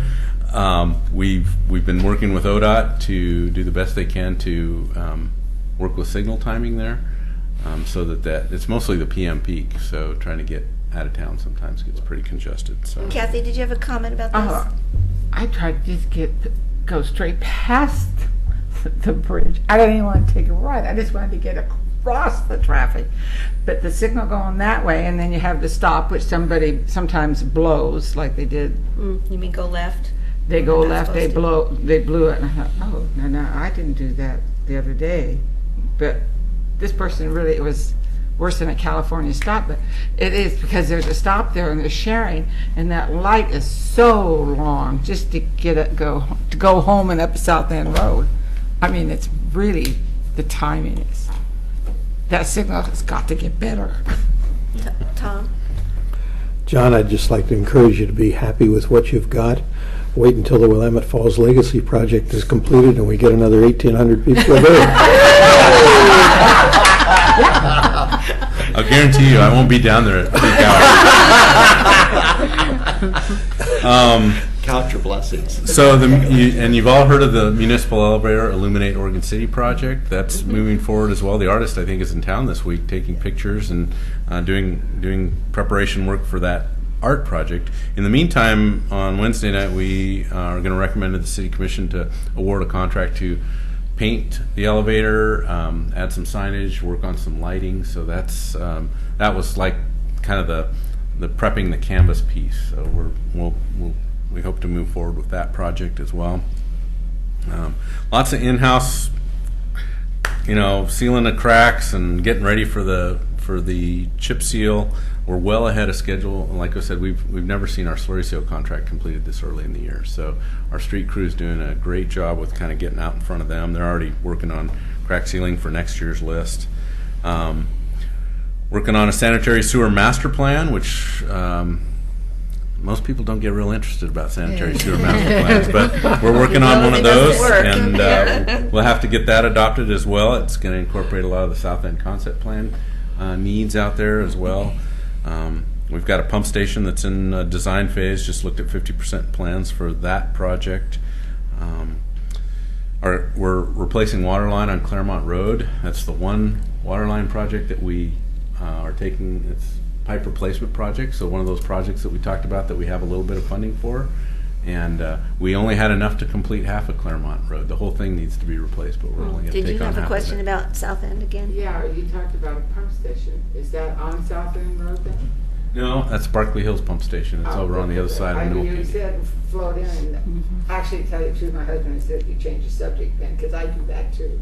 Because I was thinking. Oh, I'm sorry. I'm trying to get through this. You're fine. Let's see. Just so that you know, we do every year we hire a contractor to do leak detection in town. So they come in and they look for water leaks. They sound the system for water leaks, and they do about 33% of our system, about 50 miles, and I think they found about somewhere, I heard today, 12 to 24 different spots around town where they're small leaks, nothing major. Water systems do have their leaks. That's one of the reasons why we need to deal with the Main Street alleys, is because that's one place where we have a few water line leaks. But anyway, that's a proactive approach to doing that, and every year we find small leaks and we take care of them that way. So that's a proactive way of finding leaks. We also had our Mountain View Reservoir interior inspected and looked and checked for leaks. They did some sediment removal. That's a big enough tank where actually, if there is any sediment in our drinking water, it drops to the bottom of the tank, and so we have that cleaned out every couple of years. And they got a couple of 5-gallon buckets out of there of sediment, so not a lot. So our water source is really clean. How's that? A lot of community events. You mentioned the races. We've been we permit those. So there's been a lot of fun. There's a couple of fun runs, and the First City event and the triathlon. All those things are good. We've got about counted development-related projects that are in the development queue in one way or another, whether it be final plating or initial meetings with regard to, what we call pre-application meetings, where we meet with the developer and we talk about code requirements and those kind of things. So we've got about 24 of those in our project list. A couple other things. We're working on emergency management and preparedness. We attended a training up at the county for strategic overview of disaster management for water and wastewater. So when the big one hits, what happens to our water systems and how best do we respond? How do we work with other agencies so that we're helping one another in a real natural disaster like an earthquake? And then I didn't write the date. I think it's October 17th. City, actually I brought the flyer on this one. The city will be on October 17th participating. City staff, city operations will be dealing with what they call the big shakeout exercise. So it's an earthquake exercise, and they'll be throwing different scenarios at police and fire and public works. So that's something that we participate in those events from time to time. But this one we hope to really better establish our communications with our ham radio operators and our radio systems. I mean, communication is the big deal for most of those kind of events. So we're going to focus a fair amount on that. We might have staff that aren't necessarily involved in the event do one of those exercises where they climb under the desks and get out of the building when they can, those kind of things. So we'll work through that. And then an announcement came across my email. The Grandview Christian Academy and Grandview Baptist Church is looking for ways to volunteer in our community. So that could be anything from a boulevard cleanup project to weeding of a particular patch of planter area that you've... What's that? Send them your way. I think they're thinking public volunteering. I'm public. Anyway, if that sounds like something that you know about a project, send that suggestion to me, and I'll forward it to the right person. Is that the church? Trying to remember out 213 on the in Leland. Yeah, out there. Okay, so I know who they are. It's a big church out there. Okay. Have them show up to Chapin Park tomorrow afternoon.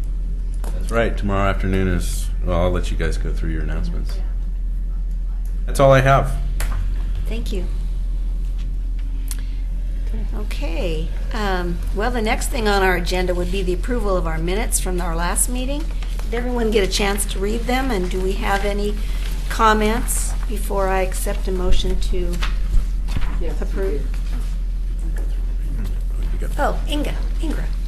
Under unfinished business finally, the farmer's market booth update. And I think that was a booth update. Oh, that's right. It should be booth. That's right. Thank you.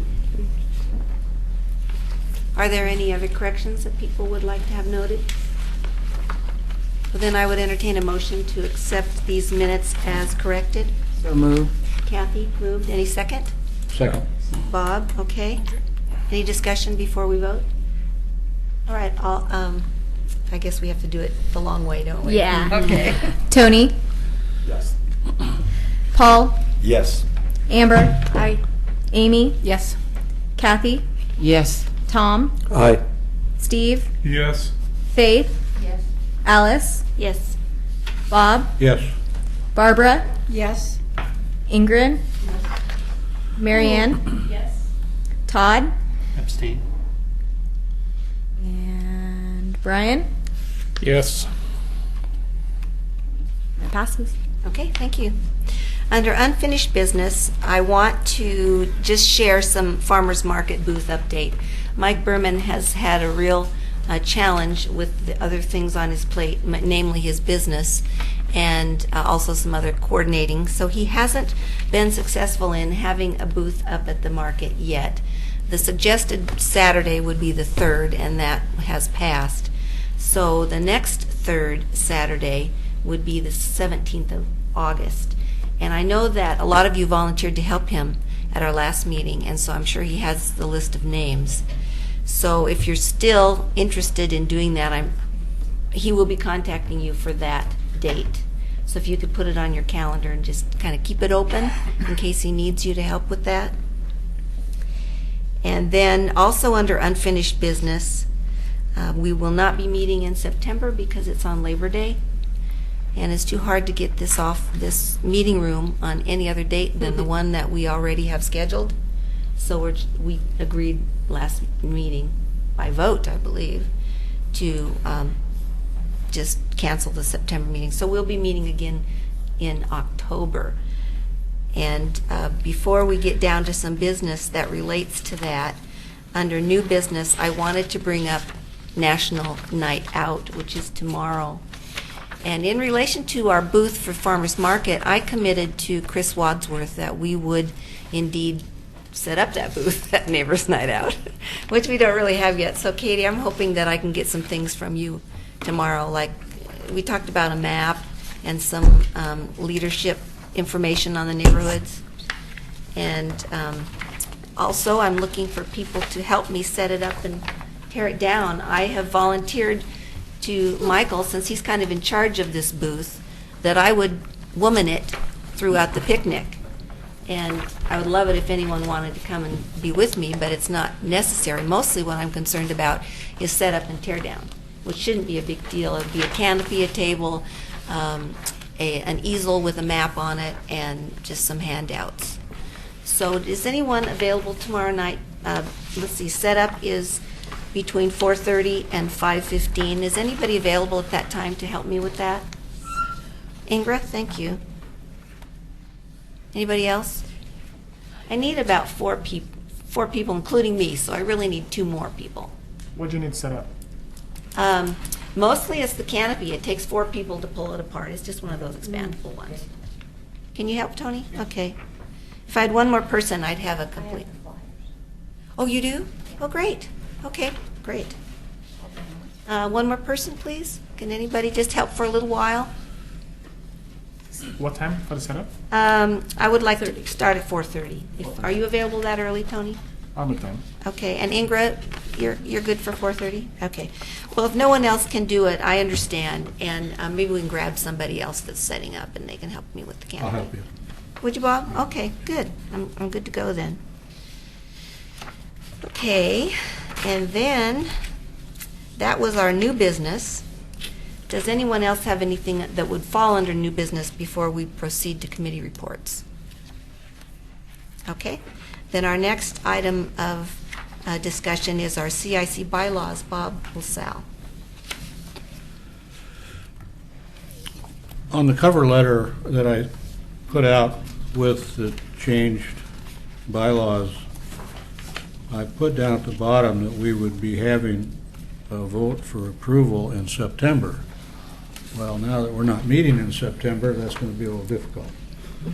So we'll have to put that off till October. I haven't heard anything from anybody except Tom's nice comments at the neighborhood meeting. You sent us an email with that? He Yes. handed it out last Yes. meeting. Oh, you handed it And out. then, If you and didn't then get Katie it, also. if you didn't get it last month, I have a few extra copies here if you I have want. extra copies as well. And, Oh, and okay. Katie attached it to your Yeah. agendas also. My AOL must really wants to pay more so I could even get it open. Okay. I can always send you a different version anytime you ask. Oh, no, so. you can send And there's something other than AOL. There's hard copies here too. I'll come get it. And as careful as I was, all the wording and whatnot, I put down my wrong phone number in that Oh, cover letter. no. But I hope you all got the correction, but if you didn't, it's 503-318-7969. I don't know how I did that. Well, the 7's right next to the 8 on the typewriter. Yeah. Anybody have any discussion about the proposed? Yeah, Tom O'Brien has something. Yes, I would like to thank Bob and Alice and Amy and Mike for all of the work that they put into this. I know from having done the recommended neighborhood association bylaws that it's not an easy task to review these documents and come up with particularly the kind of good, understandable language that is in this document. I was just blown away when I read through this to see what an outstanding job you've done in putting this together. And I just want to compliment you. Thank you. Thank you. Well, I must say it was a total team effort. I'd like to take credit for it all. You can have it. But- You can have it. It's a great team. We had a few more meetings than I anticipated also. So Yes. but it was fun. It was fun, actually. And you were a very gracious host. Thank you. Compose. Code word. I'm going to have such a swelled head, I won't be able to get through the doors. We'll open the second one. Amy, you have a comment? I just wanted to make it very, very clear, because our bylaws currently state that we need to give 30-day notice. We will be voting on our bylaws in October, so it's very clear whether you're here tonight or watching these meetings or whatever, the notice has been given. So Kathy, you've got plenty of time to review it. So I just have a brief question. So you're proposing the changes, we're discussing them at this meeting, and then we're just going to go and vote on them at the October meeting. Is this something that we might want to have the city attorney review the changes at all, or no? Because the CIC itself is part of the city. I don't know. I don't know how it typically goes with bylaws and stuff. I don't know Can if they other. review them in time for a vote in October? I would think so. I could send them to them tomorrow. I wanted to make sure that we had all the changes first before. I didn't want to keep sending them several versions if there was going to be a bunch of changes at this meeting, and then before we had some discussion. And Bob, do you think we should allow a couple of weeks for people to, like Kathy, who haven't had a chance to review it, to send you any comments, and then we could vote? I would. Having done it, I trust Tom's opinion because I was with him on that committee. Okay. And I would, I send think him- he's got a level head. Send them on. Send them on. as they currently Yeah, read. with the condition that Yeah. they not delay this. Yeah. Let's send them on. Well, we don't need to truly- wait to vote on it. We No, truly want no, the you don't. vote. You can vote But on it if we're at any time, voting and we on could change it something, it again has if to there be was the something. right that- bylaws. It can't be Well, yeah, then something we'd have to vote changed again. And typically, the attorneys will take 6 months to get something figured out. Well, this is so clear, I Bob. think It's that so was clear. just, that happened to, have some other parts with it. So you could pass it on, tell them that we plan to vote on it at the October meeting, and if they could get back to us prior to that. Yes, I can't, yeah. Amber, I think you had a comment. Yes. Well, I have a couple, I guess, clarification questions.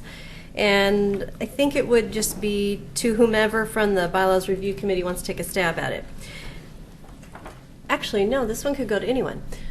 How many businesses, or how many of your neighborhood associations have businesses within that boundary participate and or be communicated with within the neighborhood association?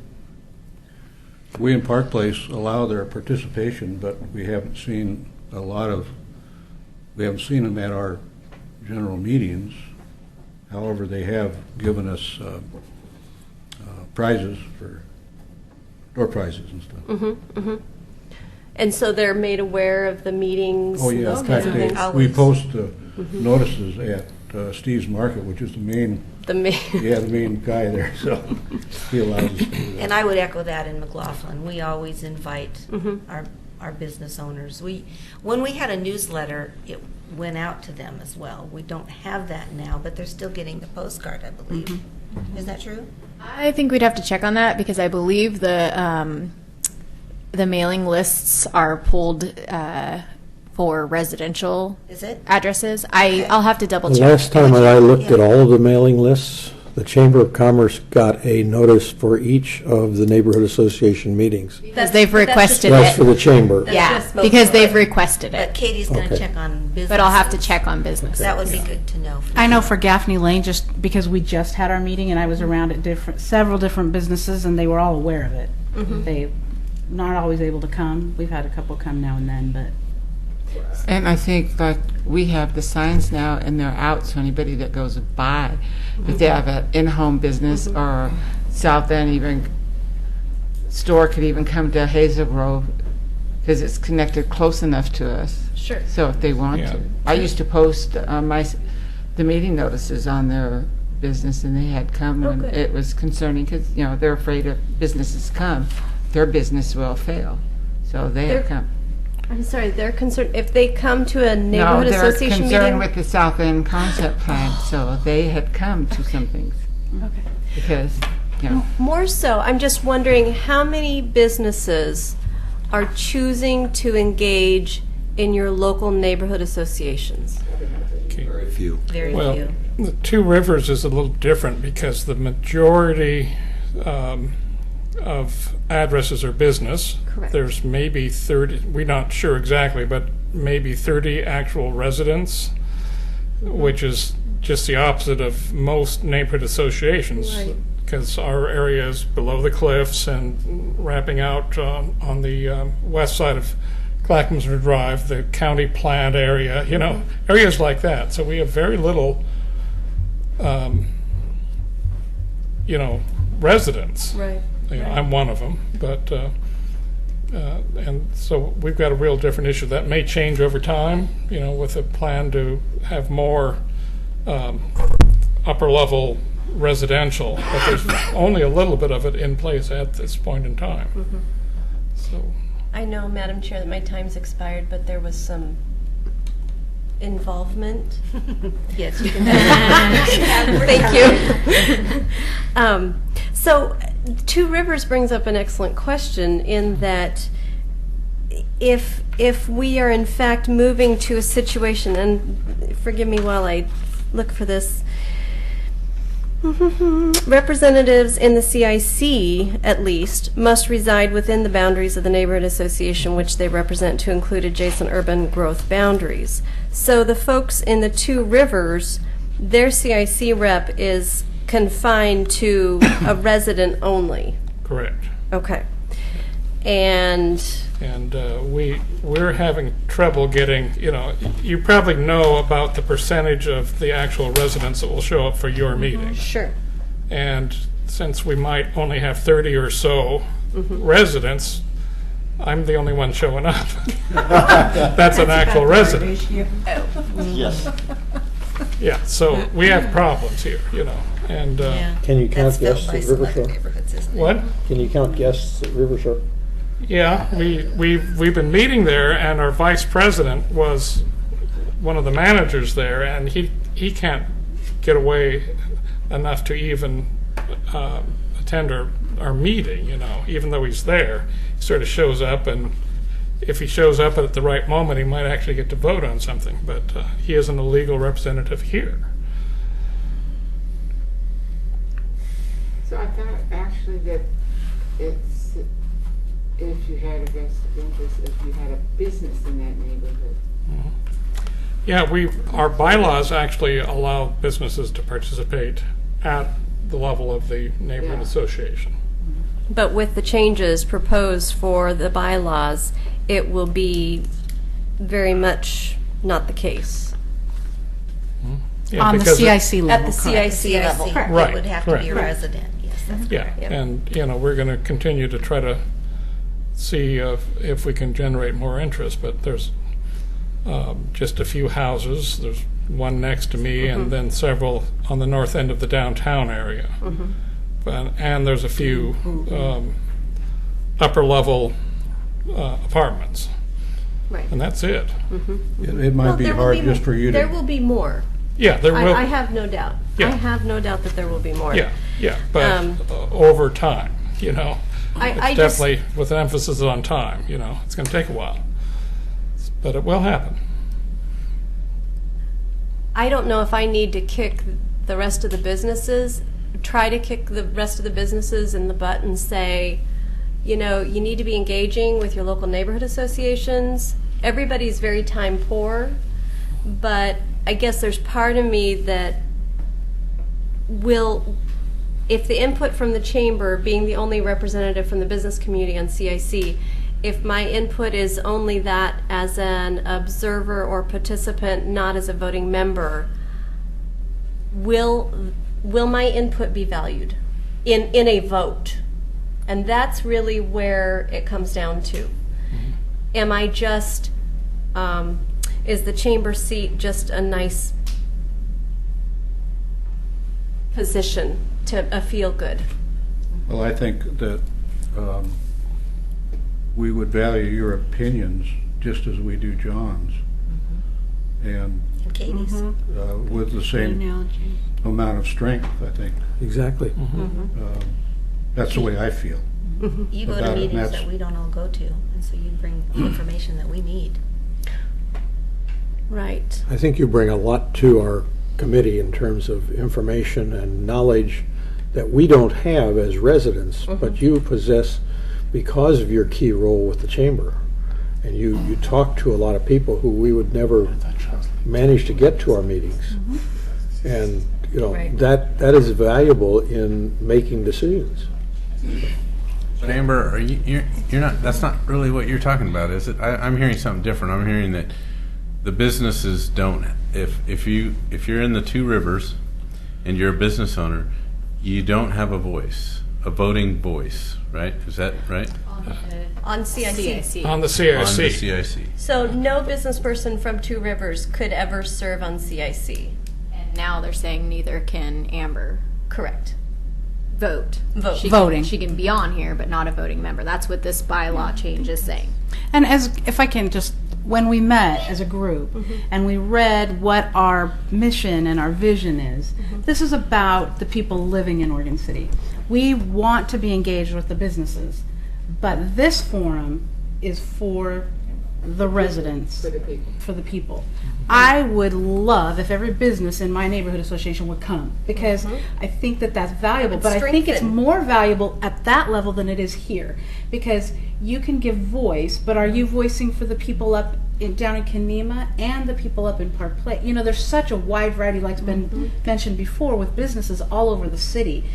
One person, one voice for all of those, is it just the majority that's being heard? You know, so I think at the neighborhood level is where their voice would be heard the best.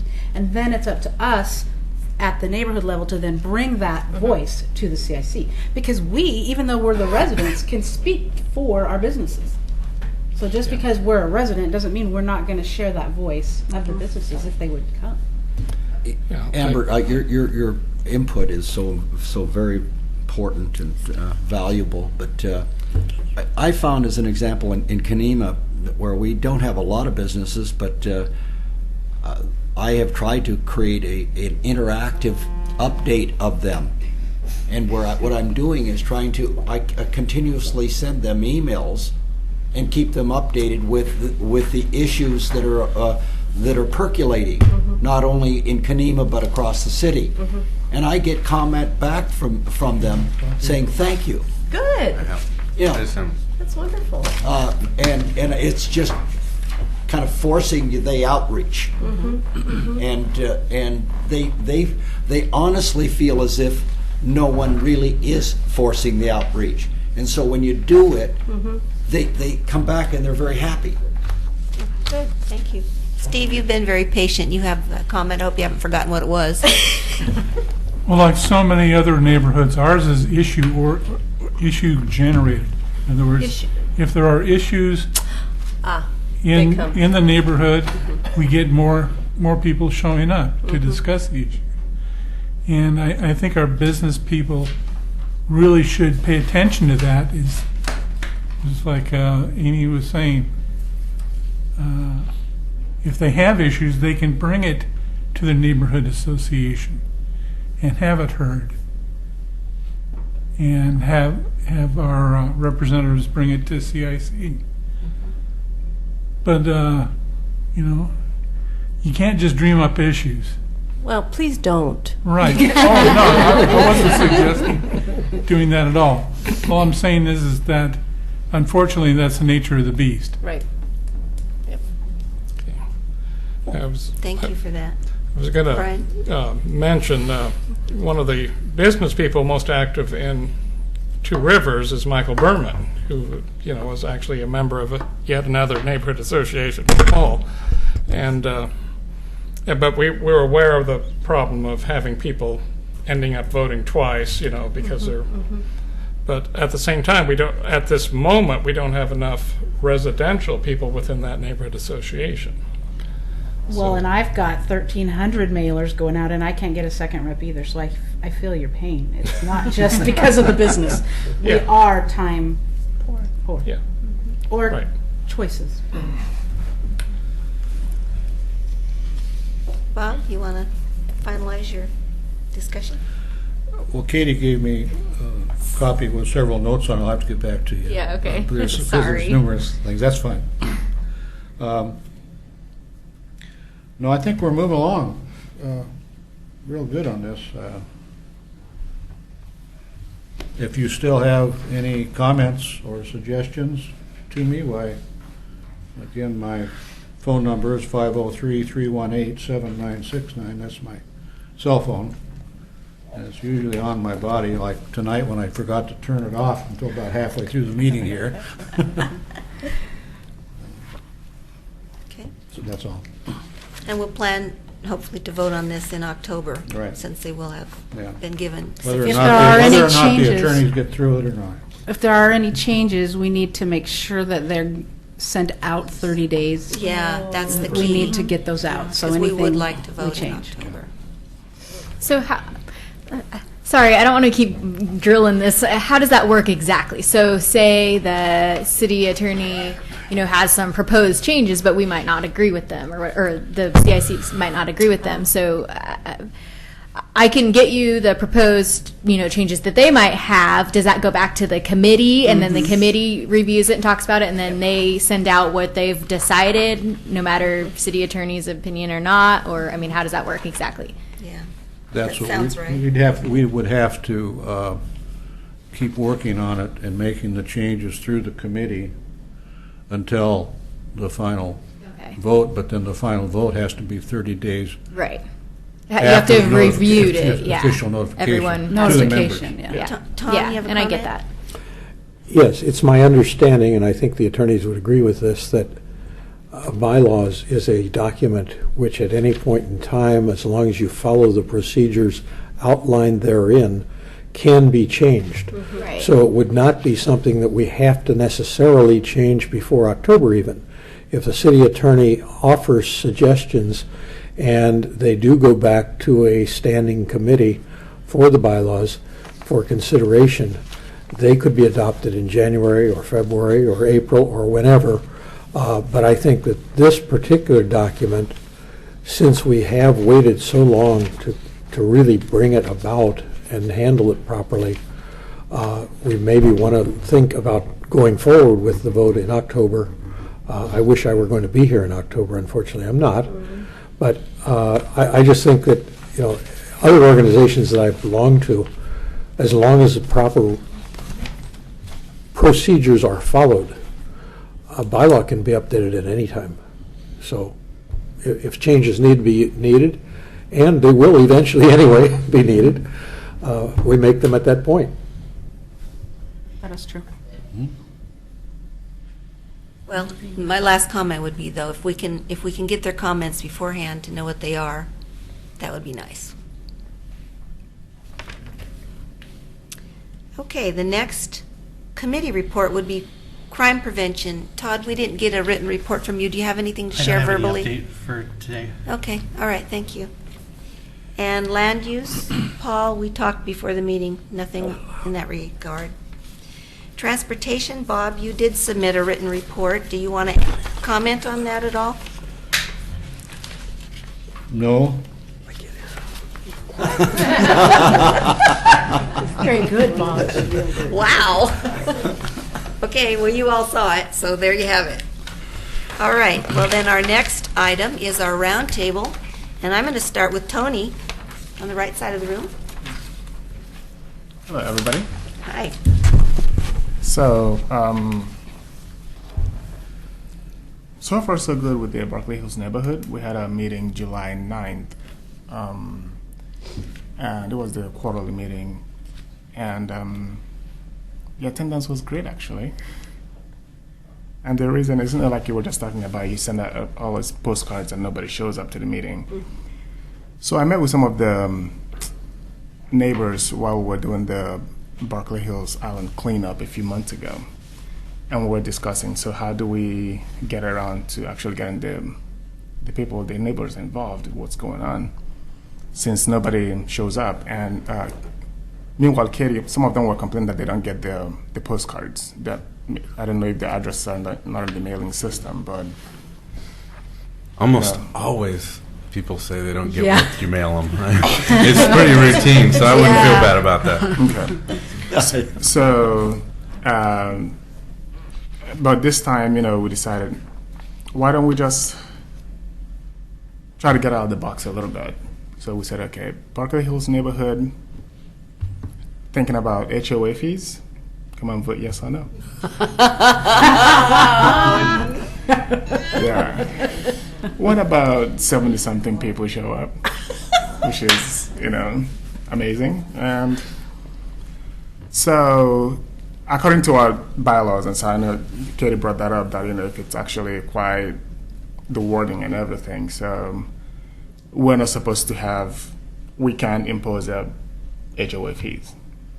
So apparently everybody that showed up didn't read that bylaw, and which kind of worked out. But so creating the issue. They all hate me for it, but I'm like, you should have read it, But so they all showed up. We had a great meeting. We had speakers, and everything went great. We actually got voted in for vice chair and a treasurer, which we didn't have for the past all year. So. We were talking about, starting up a picnic sometime this month, until, we saved the whole HOA thing for the very last. And so, when that came up, and I asked the general question, who's in for an HOA? Obviously, nobody wants it. Me neither. But it's really sad if that is what it took you to get out of your house and come to a meeting to see what's going on when the money is involved. But otherwise, we have a lot of kids in this area. We have a lot of things going on.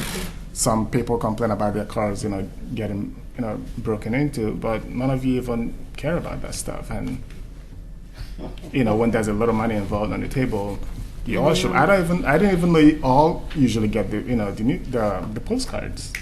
So, they were all, some were thought it was funny and like, okay, yeah, good one. And then some were really infuriated that, they had other better things to do. I have nothing to do. I just sit down all day and just wait for this quarter. And, all in all, it was good. You got a lot accomplished, and some people still don't like that, but, they'll get over it with time. So. In other words, they're not going to fall. Next meeting will be conflict Yeah, resolution. because we can't have it, really. Did you hear what Tom said? How about truth in advertising? Oh, yeah. The next meeting is conflict resolution. Or truth in advertising, as They voted on it. Thanks, So, Tony. Yeah, thank you. Barbara? I attended the Friday night concert. I don't know if anybody went down for that at the Enter the Oregon Trail Museum. It was wonderful. A great event. It's a natural place for a concert. I think when the library gets started, that's going to be the new destination. And then the city celebration I thought was wonderful. I liked I liked the pin board where everybody put up their suggestions. And according to their ages, I thought it was interesting that all of the young people, now, I'm not young, all of the young people wanted restaurants and shopping boutiques. Now, how are you going to pay for that? It's got to be more than that. So, and in my opinion.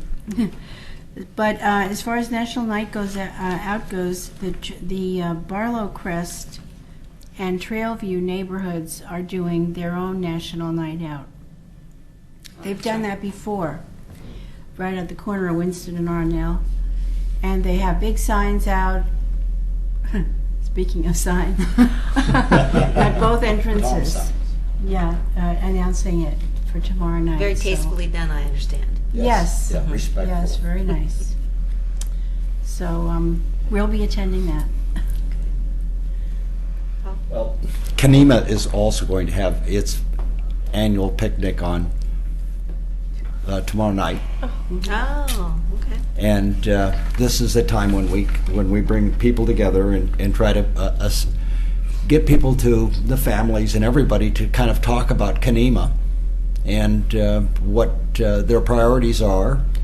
And I will be taking our maps and of Kenema and all of the things and trying to get people to provide input. John's operations manager of Public Works has agreed to walk through Kenema Wednesday morning with me, spending a time, and I went and asked him, I said, would you take a moment to come into Kenema where we could give you a better idea about what we face? And very graciously he said, how about next Wednesday morning at 8:30? And I said, you're on. And it might be an opportunity to think through some of these things, because oftentimes we don't pass on our priorities that we have in our neighborhoods and what we think and what our neighbors really are thinking about. And we need to upgrade the importance of the neighborhoods and the neighborhood associations and how we interact with prioritizations that the city is making. And if the city were to be coming back to the neighborhoods and saying, how does your neighborhood want to spend these resources, or what street improvements does your neighborhoods think are the ones that should be done, where we can be interactively working with the city on a lot of different fronts. I think that would do us all well, and it would make our input with the city and the importance of a neighborhood association is really more relevant. And that's what, at least what we're trying to do in Kenema with this walkthrough, and hopefully tomorrow night we'll get some very valuable advice from all of the neighbors that attend our party, and we'll pass that on the next day directly to Public Works. Thank you. I'm going to let Tom talk about the meeting, and when You talk about the meeting. What? It was a great meeting. Well, talk about it. Okay, I will. He brought the show that we got last month from Tony. He put it on the screen, and the people loved being able to see that. It was a great presentation. And then the code enforcers came in, Laura, and they had screen up again. It was a great presentation. The show and tell makes a difference. When they're there, it makes a difference for the neighborhood. October 17th is our next meeting. I'm not sure what is planned yet. And We didn't get around to one of the items on our agenda, so we'll be revisiting safety issues in terms of hazardous. okay, that's better. I wasn't sure if that was. And Phyllis Talking Phil Hart did concert in the park last Thursday, and we sold out of all the hot dogs. We had 148 Polish dogs, and we had 1 package and 4 left. Do you still not have a home? A temporary home, Okay. but it's temporary. So we're set up. We're going to get started on making the socks so that if we get kicked out, we at least have everything boxed up, ready to go, and find. I think the school is letting us have a room to store the finished socks, which will make it enough room. So, so Okay. good. You done? Okay. Yeah, we had our first official meeting since being formed and accepted by the city on July 24th. And we had, presentations from the city on the sign code and the Willamette Falls Legacy Project. And we had 2 developers come out, one of which was the Cove. We got Randy and Ed from the developers there to come out, and they're moving ahead, and they think they'll start actually construction next year, in this as soon as the weather permits, by the sound of it, assuming that they're working out the final details at that point. It should be done soon with the city. There was another development near our sewer plant down there, and they're wanting to change the zoning for a little piece of property almost across the street from that. And it's surrounded on 3 sides by the same zoning they want to change to, so it's like, okay, doesn't sound too bad. But we're going to move ahead. We need to find more residential people that want to participate, at least one more, to turn into the vice chair so they can come to these meetings, but, with a real vote, But anyway, so that's where we're at. We'll meet again in October, and just keep moving. But it seems like we'll probably have a lot of developers coming to us because of the downtown area being within our.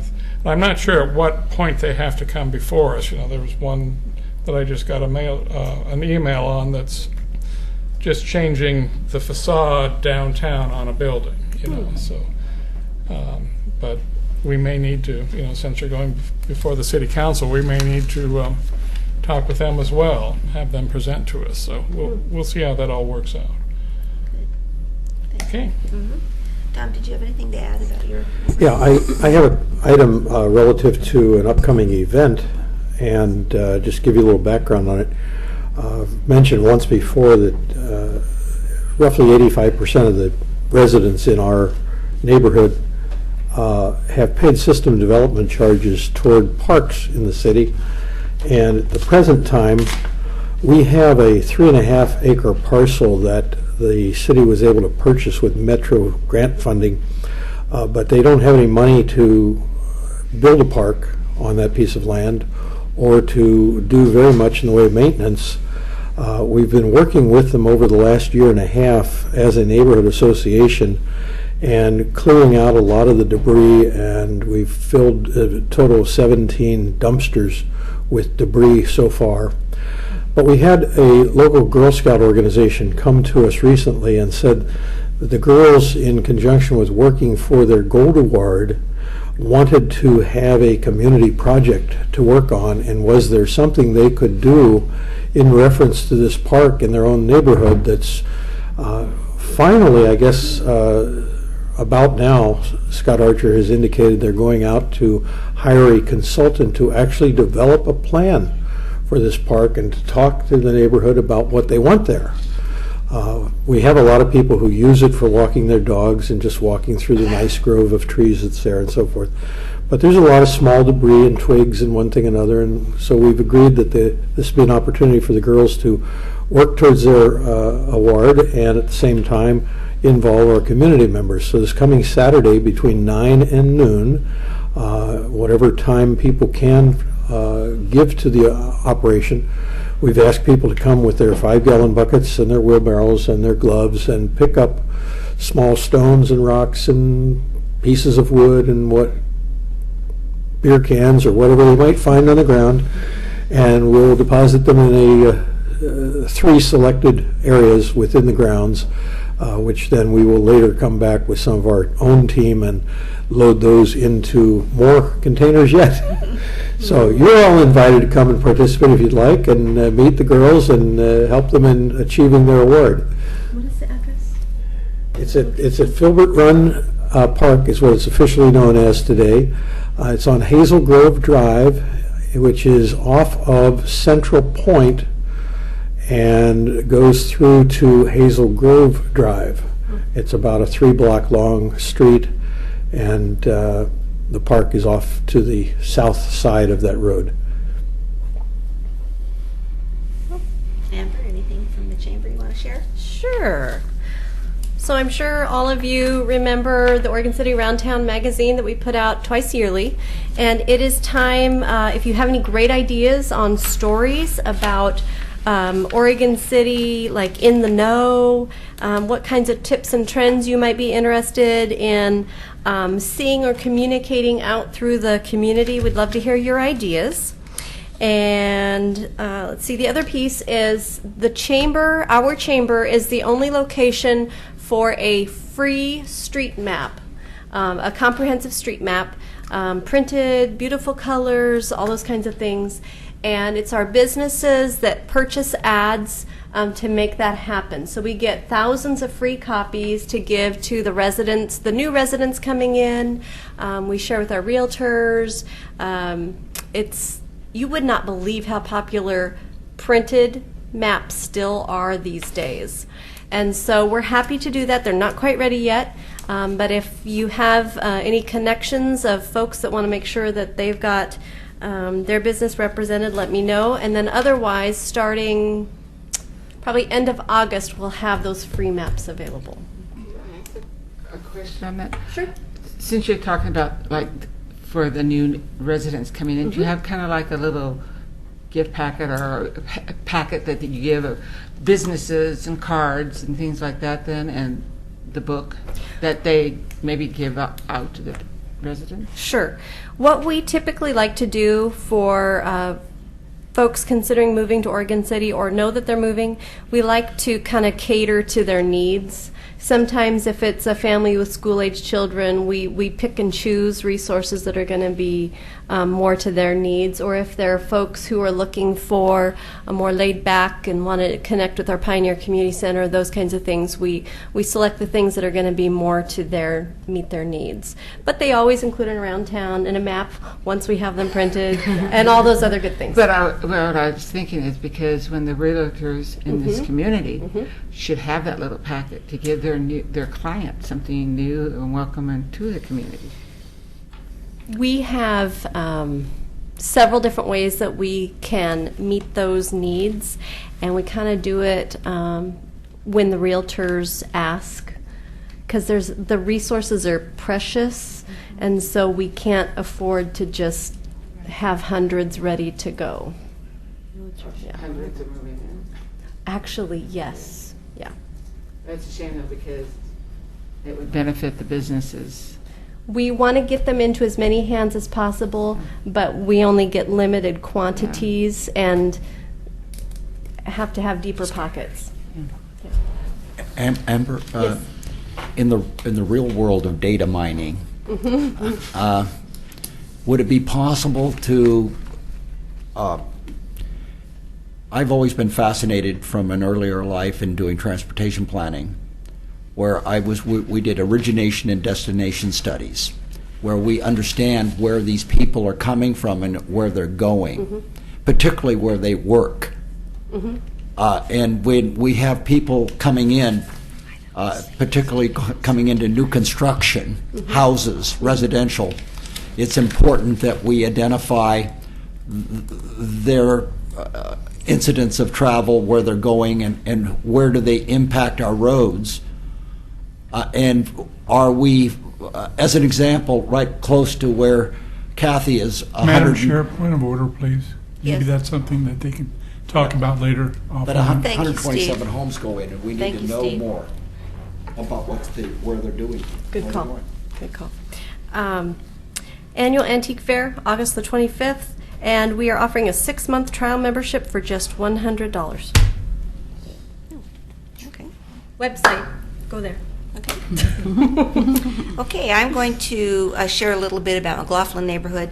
Just one thing in particular, aside from the fact that our steering committee meets this week on Wednesday, and we alternate, so it's not a general meeting this month, but we have someone coming to present a project for La Tourette Park, which is in our neighborhood.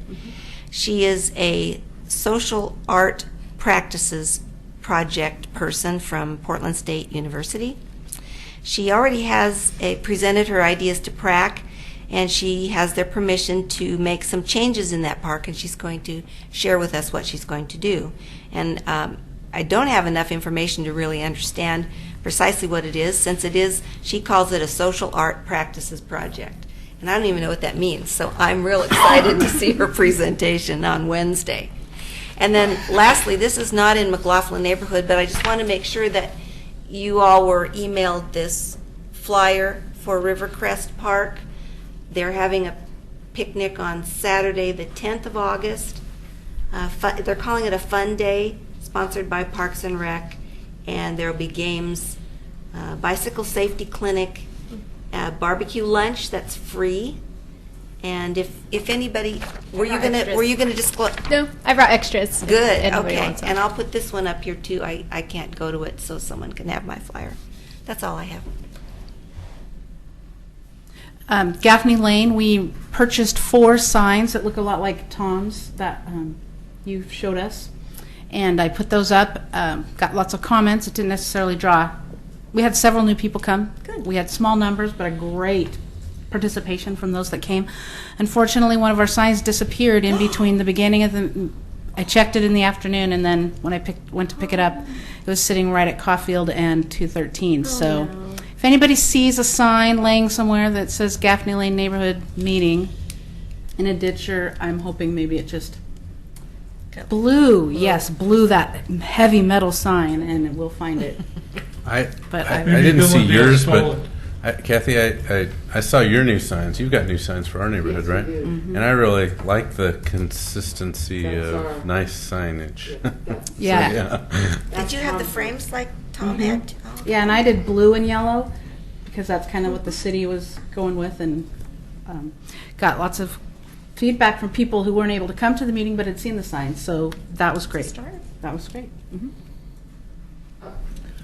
That's how soon did you put them out? How long did you have them out? Well, actually, I didn't have very long because I had to have surgery last week and a half ago, so I didn't have very many days to get them out. I didn't think I couldn't drive again until Tuesday, and our meeting was Thursday, so I only had a few days this time to put it out. But in the future, I'll put it out the Friday, but I won't put one there. Check with code enforcement. They may have picked it up. I doubted all the other signs were around, but I'll check. Is that it? Yeah. Okay, Bob? Park Place is having a steering committee meeting on August 19th, and some of you already know this, but I'm going around to each of the neighborhood associations to visit your meetings, and that is simply... Is that a warning? It's a warning. He was very well received. It's simply to, as the new chair of the Park Place Neighborhood Association, I'm trying to get some ideas, and any good ideas, you're forewarned, I'll definitely steal. So that's the only reason I'm there. So that's all I have. Okay. Nothing more, John? A lot of people have already said some of them. Just a reminder of tomorrow night, and then the National Night Out, and then this other park event we got going on, and then also the reminder that at the last meeting I handed out these volunteer invitations for the August 8th concerts in the park and the volunteer dinner that we do. And so if someone didn't receive one, or if they need a different one or another one or whatever, I have a couple of those as well. And that's it. I've got 4 of those. Hellendale had their regular quarterly meeting on July 2nd. We had approximately 14 people show up for that. It was well attended. We had Laura Turway come talk about the sign code revision and did an excellent presentation. We have a steering committee meeting coming up on the 13th of this month. It's supposed to be tomorrow night, but because of National Night Out, we kicked it forward another week. So our Hellendale Neighborhood Association Steering Committee will meet at Ixtapa Restaurant, which is in the Safeway Shopping Center at 6:30. And we'll have dinner, and then our our steering committee meeting will start about 7. Also, during the month of August is Movies in the Park month. Every Friday this month, there'll be a family-style movie held on the green at Wesley Lynn Park. It's a great family activity. This coming Friday is the iconic Oregon adventure movie, The Goonies. So bring your lawn chair, bring your picnic blanket. The snack shop there at the park will open at 7:30. And the proceeds that come from the snack shack go to the Oregon Youth Activities League. So that's a good way to spend your money. The movie starts at sundown. They suggest you get there around 8:30 for the movie. And that's what's going on in Hellendale. Thank you. Todd? Tower Vista didn't have a general meeting last month, but the meeting before we got a presentation by ATK engineers. There's someone who's purchased the property at the southeast corner of Tower Vista outside of the city limits. I believe it's on McCord Road. And they're planning to go through the process to annex that property into the city limits, and then ask permission to rezone it to R6 and develop it. And so they gave their initial presentation on what their process is going to be to our meeting. That's it. Thank you. Faith? Nothing? Nothing? Mary Jane? Marianne? South End is having our picnic and meeting on the 15th.